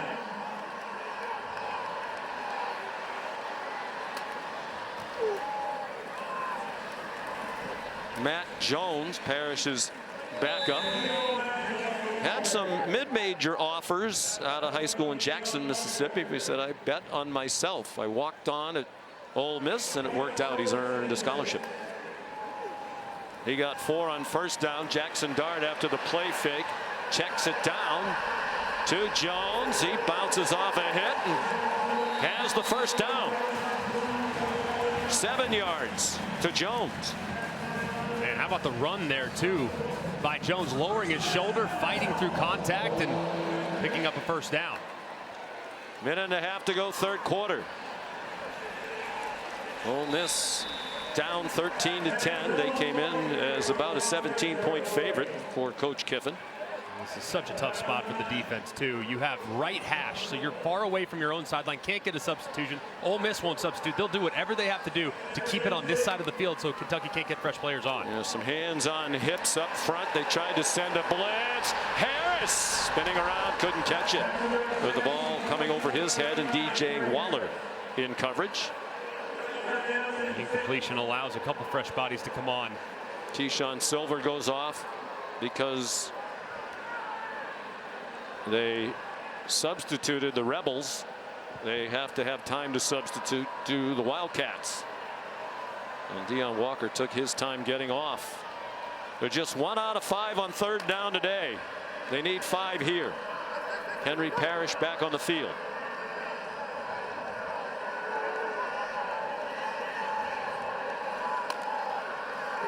Very rare they take the play clock that far down, and a big play by De'Eric Jackson, dumping Parrish for a loss. And what will Lane Kiffin do on fourth down? And just a great job here by Jackson, but it looks like the right guard Pounds kind of loses where he's going. That's a miscommunication. Him and the left guard should be working up to the middle linebacker, 54, Jackson. And as a result, big play. And Lane Kiffin, who leans heavily on analytics, is going to go for it on 4th down and 7 from the 48-yard line. The final seconds of the 3rd quarter. And they do snap it. And Kentucky blitzes up the middle. Dart throws a dart on the run. Trey Harris on his way to the end zone.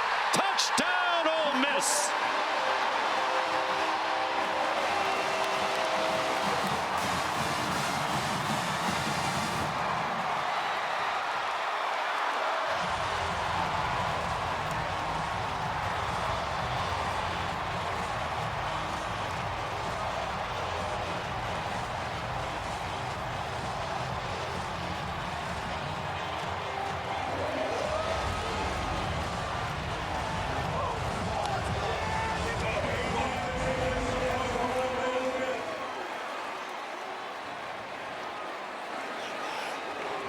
So Ole Miss back on top. Here's a big extra point to give them a 4-point lead. Caden Davis drives it right down the middle.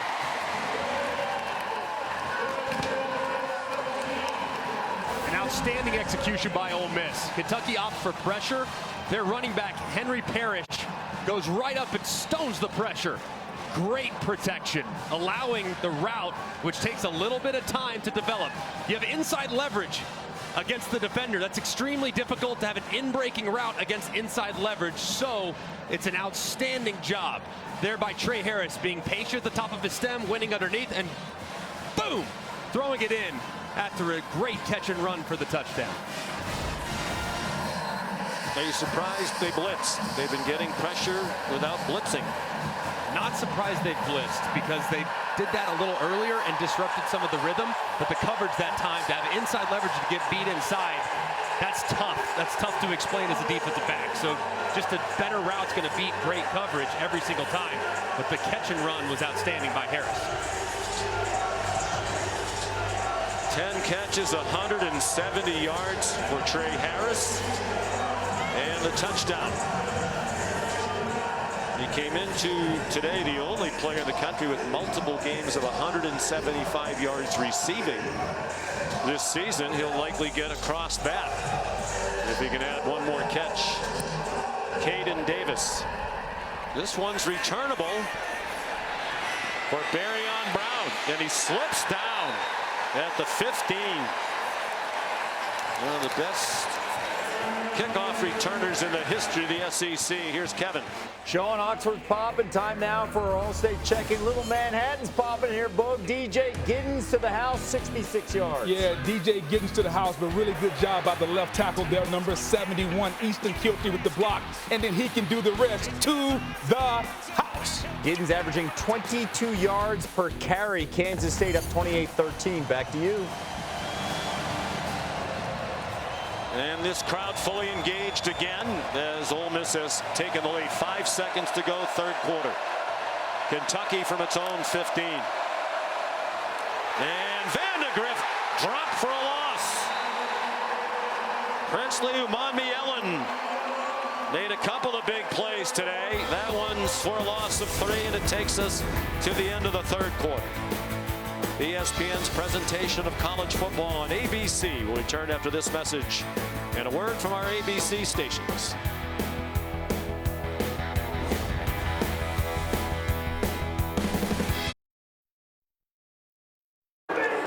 Coach, a huge touchdown on 4th and 7 gave your team and this stadium some life. How do you hold on to that momentum in the 4th quarter? The players came through, and that was good momentum there, because we went down to the red zone twice, got a field goal and then a turnover. So it's good our defense got to stop. Momentum's changing. Now we got to finish these guys off. All right, thanks, Coach. All right, let's go.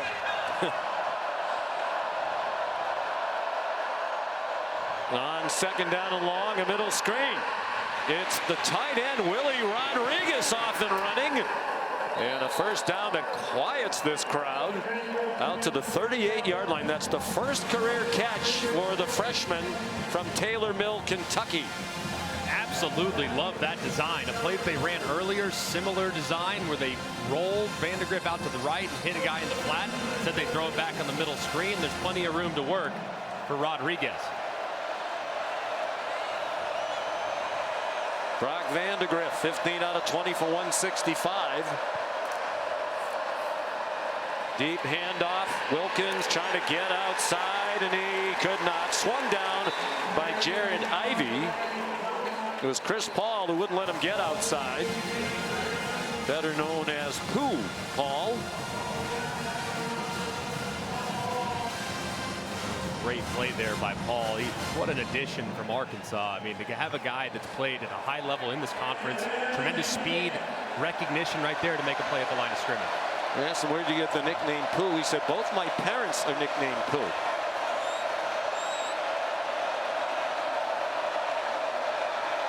And they both had that nickname before they knew each other. Vandegrift, flush from the pocket. Crowd thought Nolan was held. They might have a point. TJ Donnery put a hit on. There's Chris Paul's parents, Chris Paul Sr. on the left, but both with the nickname Pooh. There is a flag down now.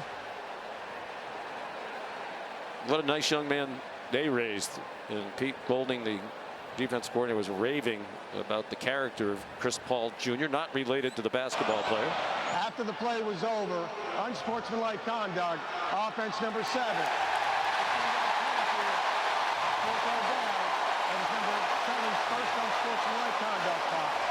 That is enormous against Barryon Brown.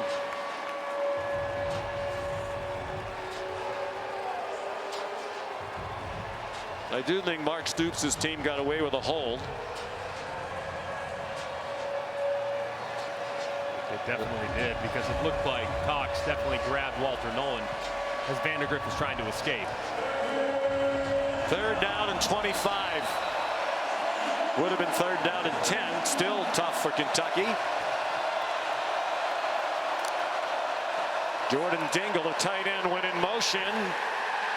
And a run up the middle from Sumo Karnbay, stopped by Sunter and Perkins, and Kentucky will have to punt.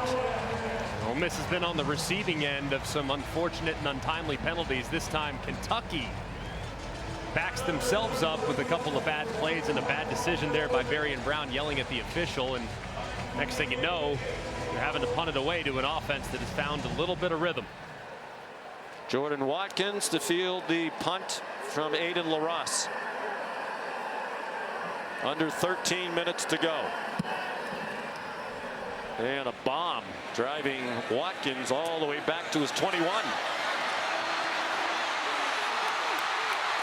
And out of bounds across the 35. 53-yard punt and a 17-yard return. There's more college football action on the SEC network today at 4:15. Mississippi State and top-ranked Texas, the first meeting between those schools since the 1999 Cotton Bowl. And at 7:45, South Alabama is at number 14 LSU. Both games are also available on the ESPN app, so you can watch anywhere you go.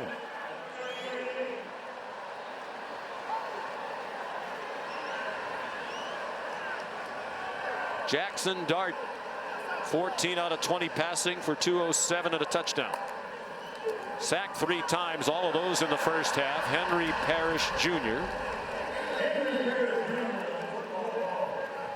Again, he's slow to get up. DJ Waller and Zion Childress combined on the stop after a 4-yard gain. And again, it's the problem with his legs for Parrish. He took a big shot too as he's running to his outside. A big collision there with the defender, Waller.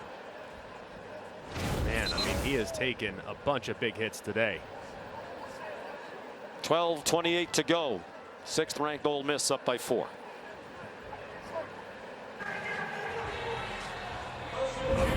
This is the SEC on ABC.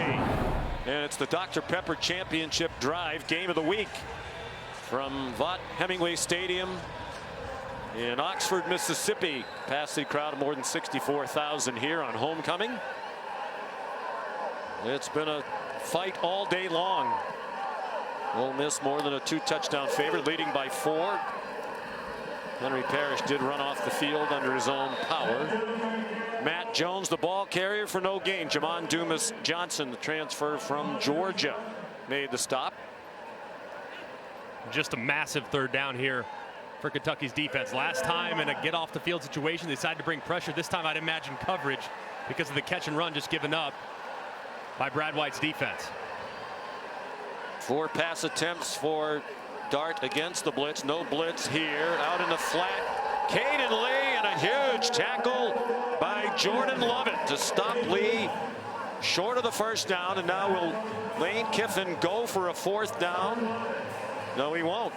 He said it. Really, he goes by the analytics book. Joe Judge, who's a new member of his staff, the former Giants head coach, is an analytics expert, and he tells Lane, go or don't go. Yeah, and I think in this situation too, given the way their defense has played in the second half, I think it's the right call. Play the field position game and see if you can maintain that defensive momentum. Fraser Mazin, the punt, fair catch made by Jamori Macklin. You know, Lane Kiffin says he knows when the new set of downs starts what the parameters are in 4th down. When the series starts, Joe Judge will tell him 3 or less, 4th and 3 or less, go for it. If it's more than 3, don't go for it. So he's really made that decision before the series even starts. Right. That set of downs. And there is that difficult thing for analytics to weigh in too, is the momentum in the game. But I mean, I think at times analytics would almost always lean to you being more aggressive, and this time he decides to be slightly more conservative. I think it's the right call. And me too. With the lead, with this Kentucky offense that cannot get yards in big chunks, make them drive the length of the field. TJ Dottery made the tackle on Demi Sumo Karngbe. Dottery transferred from Clemson. Important communicator on that defense. And Pete Golding said last year, a lot of mistakes. They were learning of the defense. The communication wasn't great. Dottery's helped that coming over from Clemson. When he was TJ Dudley, he's changed to Dottery, his dad's name.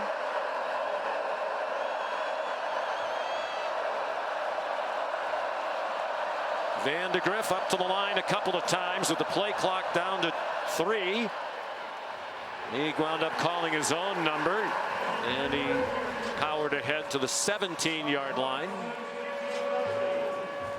Are you surprised, Greg, they've gone away from a greater variety of the quarterback runs we saw that worked effectively with Wimsatt as well in the first half? Yeah, I think the jet sweep stuff has been pretty good. It's forced Ole Miss to flow, and they've kind of abandoned it. They've had a couple bad decisions with it too, but this is a massive down for them. After Lane Kiffin opts to punt it away, to go 3 and out would be significant. And de Griff throws, caught in traffic. Fred Ferrier, the transfer from UAB, with the defender right on him. Good for a 12-yard gain. Yeah, man coverage by Ole Miss, and really a nice route and great ball placement too by Van de Griff. I mean, the coverage is tight, a little bit of a wobbler, but Ferrier is able to climb the ladder and make a play. That is excellent conversion against tight coverage.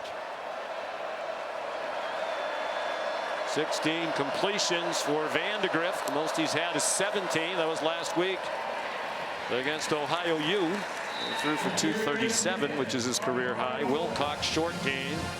J.J. McGeese made the tackle. And the clock will go under 9 minutes to go. All 3 timeouts for each team. I'd really like to see a little more misdirection too from Bush Hamdan, the offensive coordinator. I mean, fake a run to one side, bootleg out the other side, maybe a little jet sweep with a throwback to a screen. They need a little more misdirection because this Ole Miss defense is teeing off. They bring pressure. They throw it out wide quickly. And a good tackle by Trey Washington on Barryon Brown. Pete Golding says Washington's the smartest player he's ever coached. Senior out of Trussville, Alabama.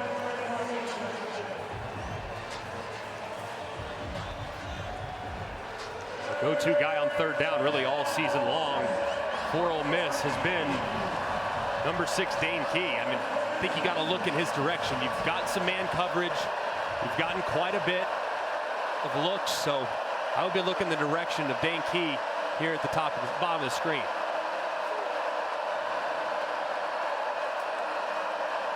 Vandegrift looks that way. Has to roll away from the rush. Has some green grass and has a first down. Well, the coaches described him as a baller at the beginning of the year, and he has certainly lived up to that description. A 9-yard gain. And good recognition here, too, by Brock Vandegrift. Ole Miss goes for cover 2 man with 2 high safeties, man coverage underneath. And what beats cover 2 man is quarterback run. He recognizes it, and he told us a couple weeks ago, he said, hey, I need to start sliding. I need to be better about that. But on 3rd downs and possible touchdowns, I'm going with my head down. He picks up a big conversion. Princely Umanmielen, the injured Ole Miss defender.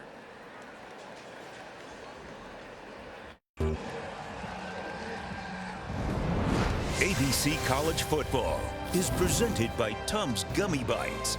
Get fast relief of occasional heartburn. Use as directed. And in part by the all-new Sonic Smasher. Live free. Eat Sonic. It's the SEC on ABC, and a good one. Number 6, Ole Miss, 4-0, leading Kentucky 17-13, nearly midway through the 4th quarter. 1st and 10 Cats from their own 42.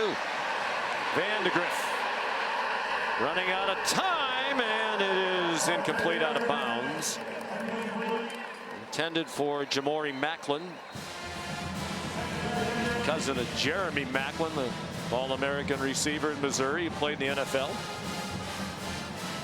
He's been pretty good for him, too, especially on 3rd down this year. But it's a really good job there. Tried to take a shot, and Ole Miss playing very disciplined in the back end and staying over the top of the deepest receiver. The rush yardage total low because the sacks come off the rushing yards for the quarterback. 2nd and 10, man wide open, but the ball got deflected and it's incomplete. Jordan Dingle, the tight end, was open in the middle of the field, but the pass was deflected by Jamarius Brown. Man, that was big time too by Brown, because if that ball doesn't get tipped, there is a ton of room for Dingle to catch it, turn upfield, and make a big play. They've converted 2 3rd downs on this drive. For the day, they're 4 out of 13.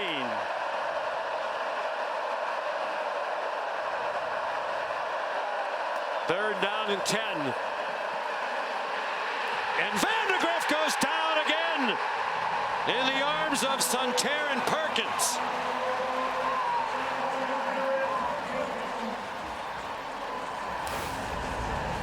Well, they have a spy again. They ran this a little earlier, and you'll see momentarily, as soon as that defender drops, look at how Farmer, the left tackle, or Ray, excuse me, the left guard, goes to help out his left tackle, which frees up Perkins to trigger, and he drops Vandegrift. Just great timing there on the spy blitz to drop Vandegrift for the punt. There's the pressure of Umanmielen from the right of Vandegrift that forced him to step up. Umanmielen just a couple of plays ago injured, walked off the field under his own power and looked pretty healthy on that rush. 35-yard punt by LaRosse and a fair catch by Jordan Watkins. The more things change, the more they remain the same. Cloud goes back a century. It's like Ali and Frazier. You go take what belongs to you. Let me in. The game of this college football season so far coming away tonight on ABC. Georgia and Alabama, still 6:40 to go here. Ole Miss first down with a 4-point lead. DJ Waller, immediate tackle on Trey Harris, who made his 11th catch for 177 yards receiving now and a touchdown.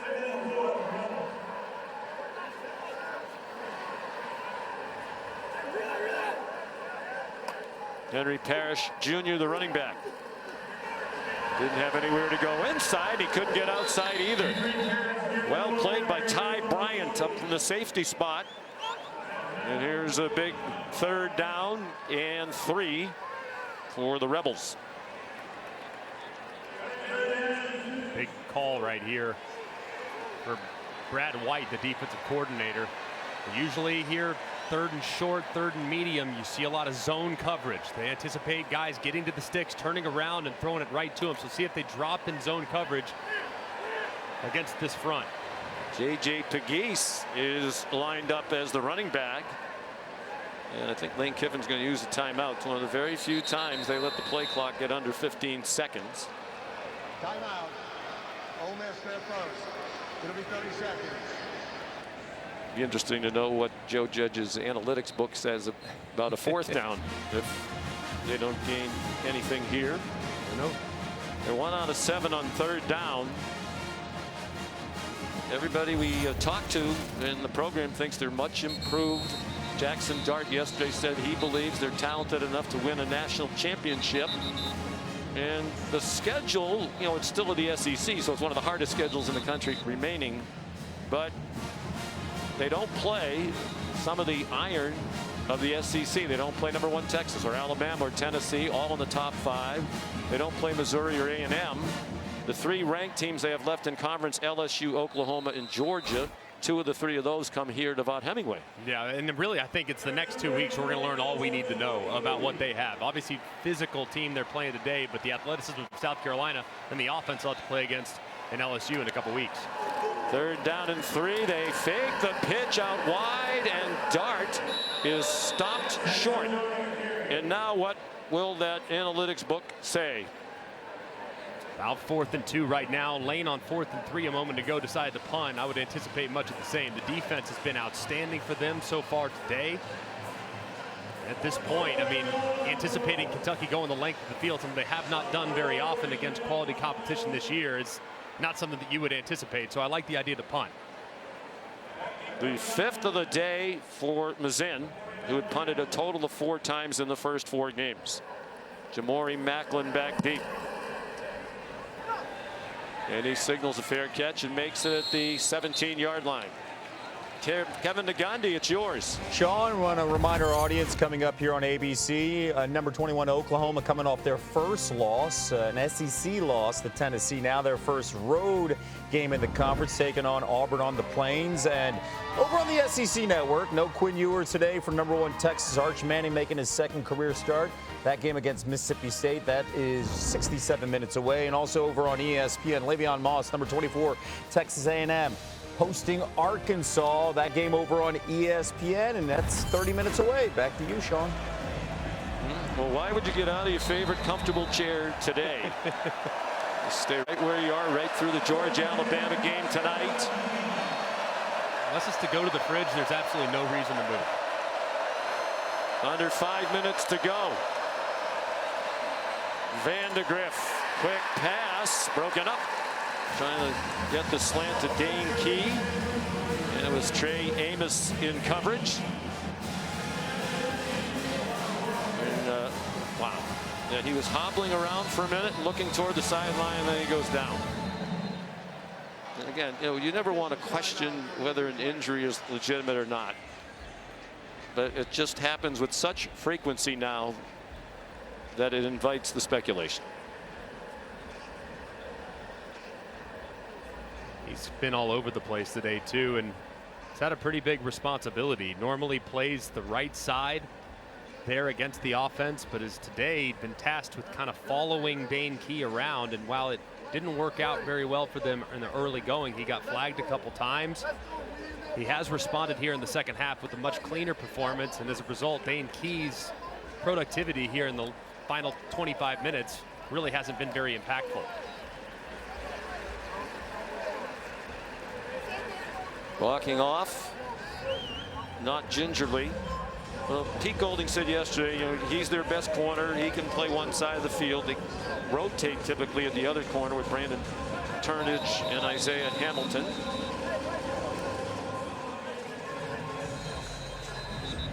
But, you know, if you're in this situation, and if this is not legitimate, he's just trying to slow the whole thing down, you do play the next play without your best corner. Right.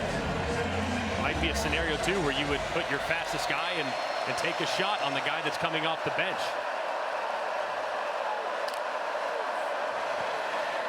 Vandegrift. Not a lot there. Design quarterback run on 2nd and 10. TJ Daugherty made the tackle. 4.5 minutes to go, and the clock running, and another Kentucky 3rd down.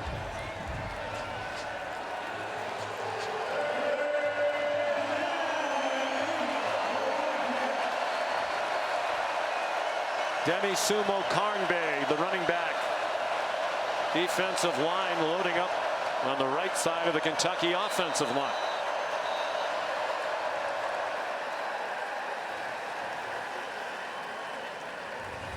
Ole Miss was in a very similar look to what they've actually sacked Vandegrift on multiple times. 3 down defensive linemen with number 4 Perkins lined up right over the guard in a spy position. It's gotten them twice, 2 sacks so far for Perkins, and that time looked like they might be looking at a 3rd sack, so wisely calling a timeout on a critical down and distance for Mark Stoops' offense. Well, they do have some talented pass rushers on that Ole Miss side. Umanmi Ellen's been a going concern. Perkins, who's really kind of the 3rd rusher. Jared Ivey is a tremendous player. In fact, it was Ivey the last time these two teams met here 2 years ago, who forced a fumble in the final minute of the game, which Ole Miss recovered to hang on to a 22-19 win over the Wildcats. Amos, not surprisingly, right back on the field on the near side by the numbers. Keep an eye on Perkins, number 4. He's a big problem on 3rd down. Vandegrift throws incomplete.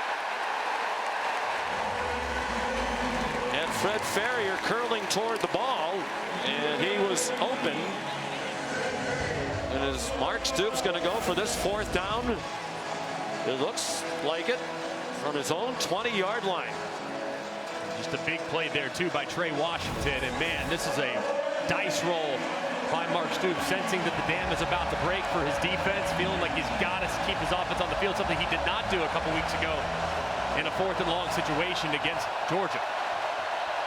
But with much better field position, maybe this is just the old try to get him offside. No, it isn't. It's an Ole Miss blitz. It's one-on-one coverage. It's up for grabs and caught by Barryon Brown. Still on his feet and all the way to the 17-yard line.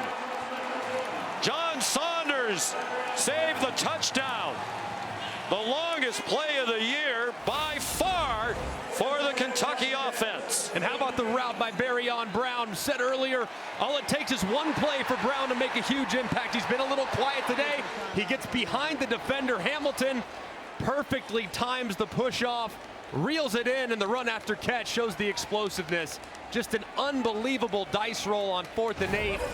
And his playmaker Brown, who's been outstanding the last few years for Kentucky, makes him right and has the Cats knocking on the door.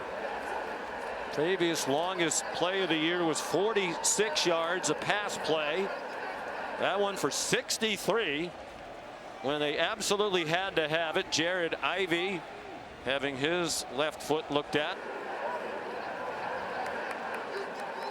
Wow, Brock Vandegrift given time by an offensive line that has had struggles from time to time this year, particularly against South Carolina. And he's now thrown for 243 yards with his longest completion. And here's Ivey, who's injured on the play. Coming around the edge. Not sure exactly where it happened, but man, how about an unbelievable throw and catch. And the timing and being able to break free there at the last second is just next level stuff from Barryon Brown.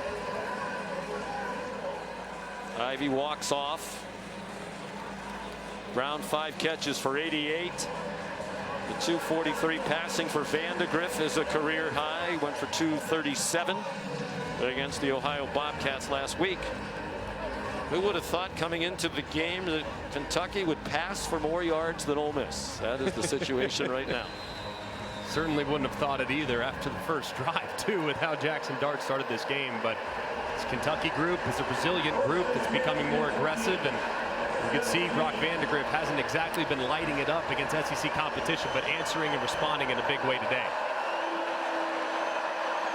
Probably 4 down territory here at this juncture, with the clock running toward 3 minutes. A field goal doesn't do them any good. Sumo Karnbe, running room outside, inside the 10, and down near the 5 with a first down. An 11-yard run. And Umanmielen is down again.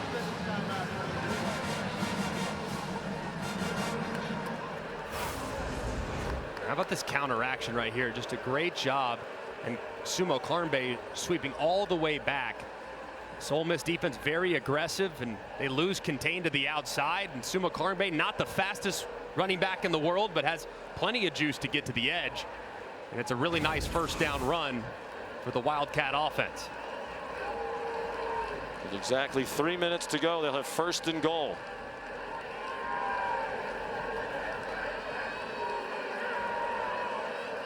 Umanmielen walking off again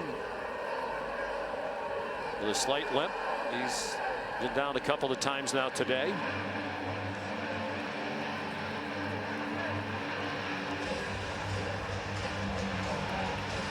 Three minutes to go.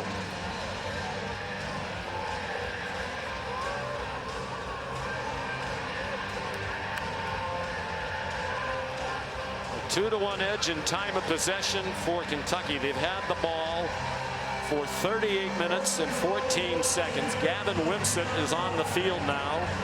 Played a lot in the first half, not as much here. And you saw Vandegrift not in that huddle and already lined up wide to the right as a receiver.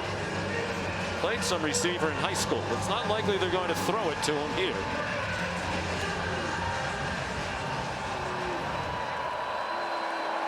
They have Isaiah Hamilton in coverage, single coverage on Vandegrift. Wimsatt keeps it, following Sumo Karnbe, and the ball comes out into the end zone, and it's recovered for a touchdown by Josh Caddis.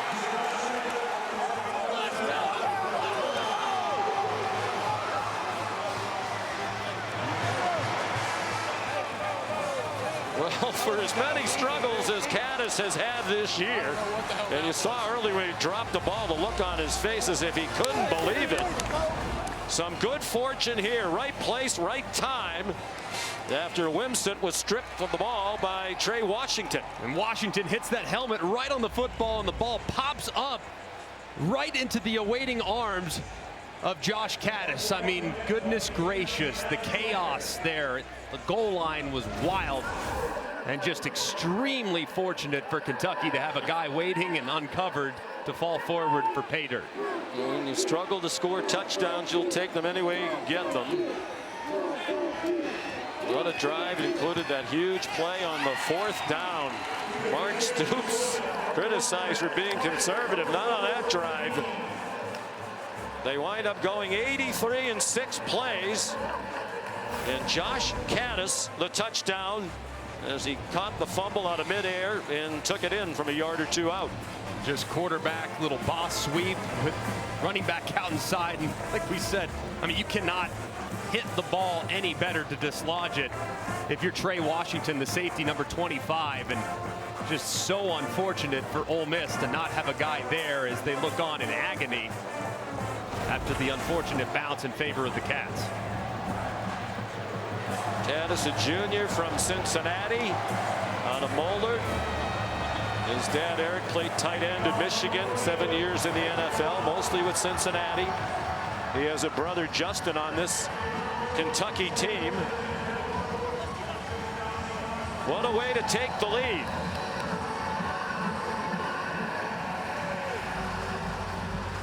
Kentucky on the road, leading by 3 with 2:25 to go. 2 timeouts left for Ole Miss. And they do have a very strong-legged kicker in Caden Davis. Aiden LaRosse kicks off. 3rd lead change of this game. Ole Miss will start from the 25. The WNBA playoffs continue tomorrow. A pair of game 1s in the semifinals on ESPN and ABC. 3 o'clock on ABC, a rematch of last year's final. Las Vegas and New York, and then at 8:30, Connecticut. against Minnesota. That's on ESPN. WNBA Countdown tips off the game coverage before both games. A great year, best season in the WNBA. 1-34 on the road against top 10 opponents since 1980. That one win was last year. One of the very few highlights of the second half of last season. Jackson Dart, design run, and he's bottled up for a loss. J.J. Weaver, the first man there. A loss of one. This crowd in silent disbelief.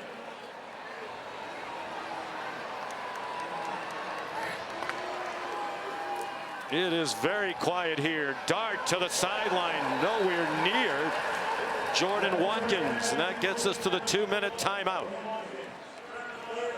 1:57 to go. Can Kentucky pull off a big upset? Lots of streaks on the line here today. Kentucky has lost the last 6 times they've been to Oxford. Haven't won here since 1978. Ole Miss riding a 7-game win streak back to last year.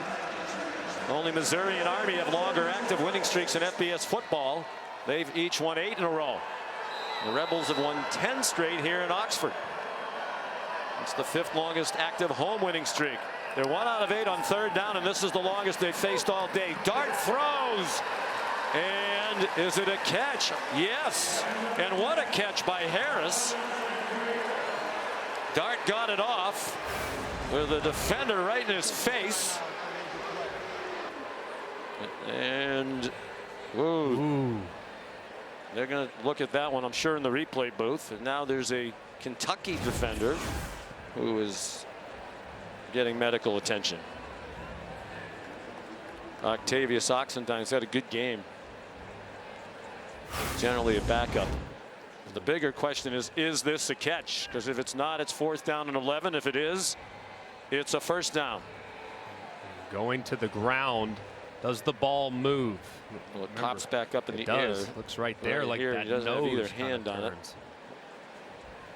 Yes, you can see it's moving right there as well.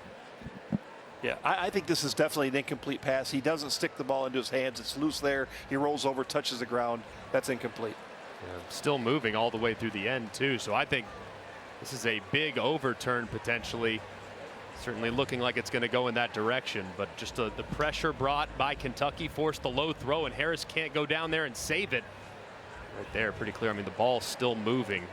The ruling on the field was a catch for our 1st down. The previous play is under video review. We're just starting with that now.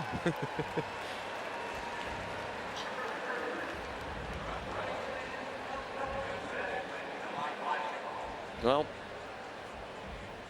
they had time during the latest stoppage in play for an injured player. And the way Matt said it, it seems pretty clear. Not sure he ever had the catch, really, and then he certainly didn't seem to finish it. That's the thing. I mean, it can touch the ground, but you have to maintain control all the way through, and touches the ground, and the ball is still moving as he rolls over and finally secures it. But I think obviously indisputable video evidence beyond all doubt to overturn, but to me it looks like that no longer exists. If you watched the end of the game last night between Virginia Tech and Miami, they overturned the call at the end of the game despite no conclusive evidence to do so. Fair enough completely. So who knows? Who knows, but by the letter of the law, I think that ball hit the ground. I think it's going to be incomplete. After video review, the ruling is an incomplete pass. Crowd booing, but that's the right call. And here comes the play of the game and the play of the season to date for Ole Miss. And perhaps one will have long-lasting implications given their aspirations for a conference championship and a national championship. They're going to put 5 seconds back on the clock, but 4th down and 11. From their own 24-yard line. He doesn't need the analytics book to know you have to go for it.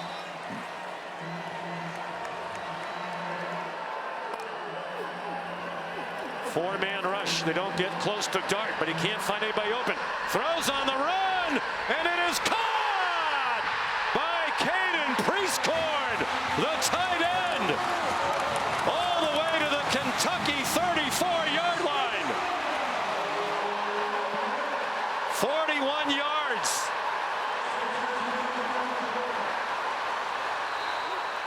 And now they're in field goal range at the very least.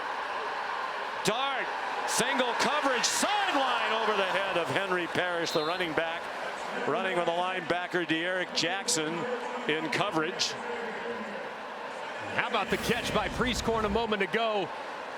Dart throws up an absolute prayer. It looks like number 4, Christian Story, kind of loses track of the football and also loses track of the wide receiver. But Priestcorn, quiet in the passing game today, goes up and makes the play of the season for the Rebels.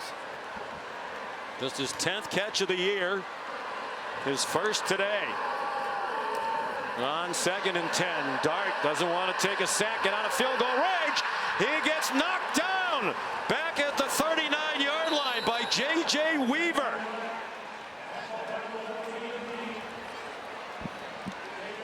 A 4-yard loss, and now they're on the fringe of field goal range. Just a critical mistake there by Jackson Dart. Absolutely can't do it. You're in field goal range. The only thing you cannot do is take a sack. That play took forever. He's trying to point guys downfield where to go, execute the scramble drill. No, you cannot do that. Trying to make a play, I get it, but you got to cut it loose. Incomplete at the very worst, but take off. You had room to run as well. Just a critical error. And Lane Kiffin, fortunate that his quarterback didn't fumble as he was hit. They're going to the ground. So they're back on the 38-yard line. 4th sack of the day for Weaver. There's Davis. His career long is 56 at Tulane last season. From here it would be about 54. There is a bit of a breeze at his back. He has a very strong leg. Lane Kiffin talked about that yesterday. He's a touchback machine as a kickoff man. Got to think here, the offensive coordinator, Charlie Weiss, thinking, hey, I just got to make this, I have to make this field goal a little easier on my guy. I mean, I'd love to take a shot downfield. I'd love to try to convert it, but 6, 7, 8 yards just to make this field goal more manageable has to be the first priority. 1:32 to go. Ole Miss still alive in this one on the long pass play. Dart to Caden Priestcorn.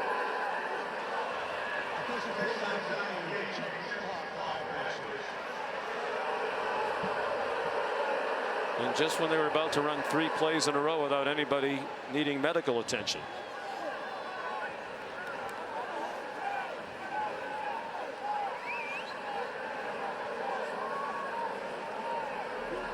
Third down 14, 1:32 to go. Apparently the time's correct.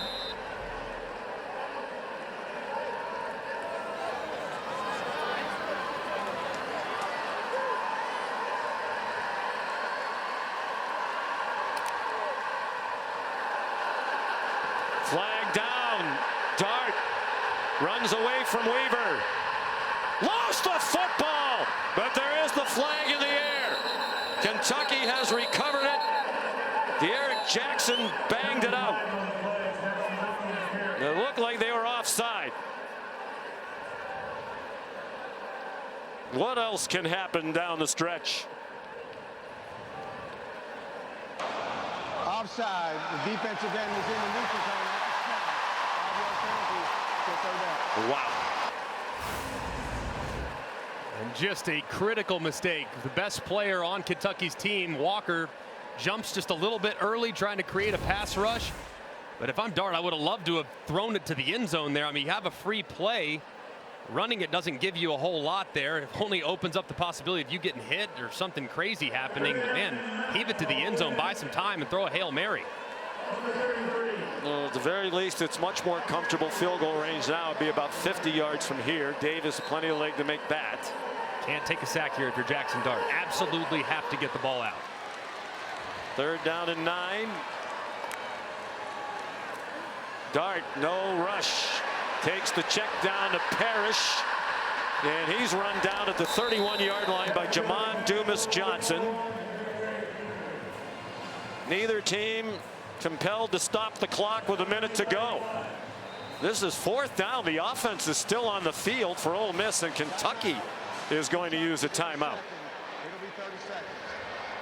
Is he really going to go for a 4th and 7 when a field goal would tie the game?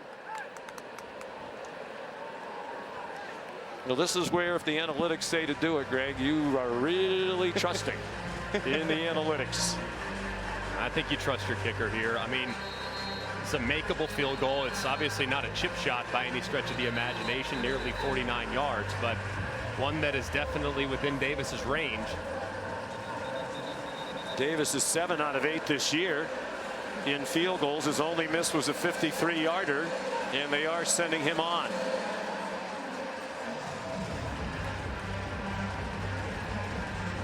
Oh for 1 on a potential game-tying field goal in the final 5 minutes. That's while he was at Texas A&M. It was against App State. He spent 2 years here at Ole Miss after 3 at A&M. 48 yards to tie it. Slight breeze at his back. Charlie Pollock is the holder. Carter Short the snapper. They do their job. That kick is no good. A low duck hook.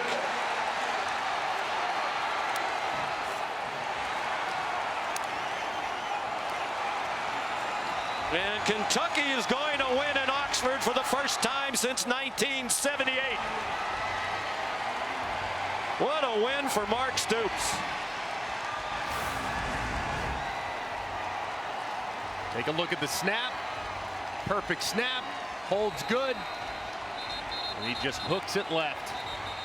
From distance on the right hash. Knew it immediately with the reaction. It's asking a lot for your kicker to kick a game-tying field goal from 49 yards at the college level, but Mark Stoops looks on, has to be so proud of the effort from his team, close a couple weeks ago, and just an incredible performance. You don't have any problem with them trying the field goal, right? Not at all. And victory formation. So they went to that rope-a-dope style against Georgia. It almost paid off. They lost by 1. Ole Miss is going to use its last timeout, make them snap the ball one last time. Snap and hold look perfect.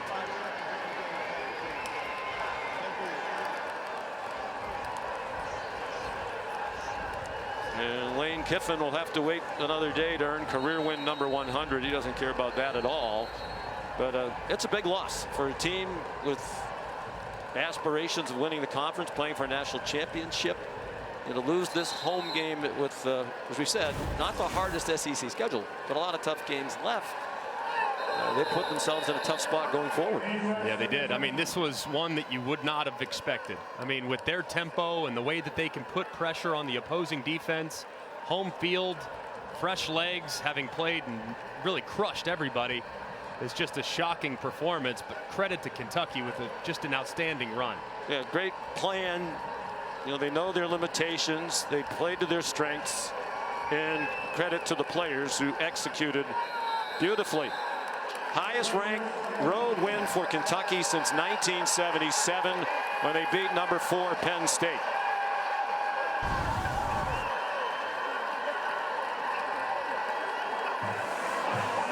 A shocker to many, but many said, Greg, we'll find out how good Ole Miss is today, because they played, even by their own admission, a very soft schedule. And Lane Kiffin knew he was in a battle for today. Has the utmost respect for Mark Stoops and his program. Here's Molly. Coach, what went through you when that game-tying field goal sailed left? Well, I walked up to Coach White. We had played so good. He did such a great job, and all of our coaches did. And I said, one time we need a break. We need a block or a miss. And we were fortunate to get the miss. Coach, I can hear the emotion in your voice. This is the biggest win for Kentucky since 1978. After everything that this group has been through, the ups and downs, especially this season, how much does this mean to you as a leader of that group? It means a lot, because you know, we started tough. We have a brutal schedule, and our guys just keep on fighting, keep on coming back. You know, we took the number 1 down to the wire, and that's no fluke. But yet, we have so much work to do. We know that. We know who we are, but I love these kids. Their coaches.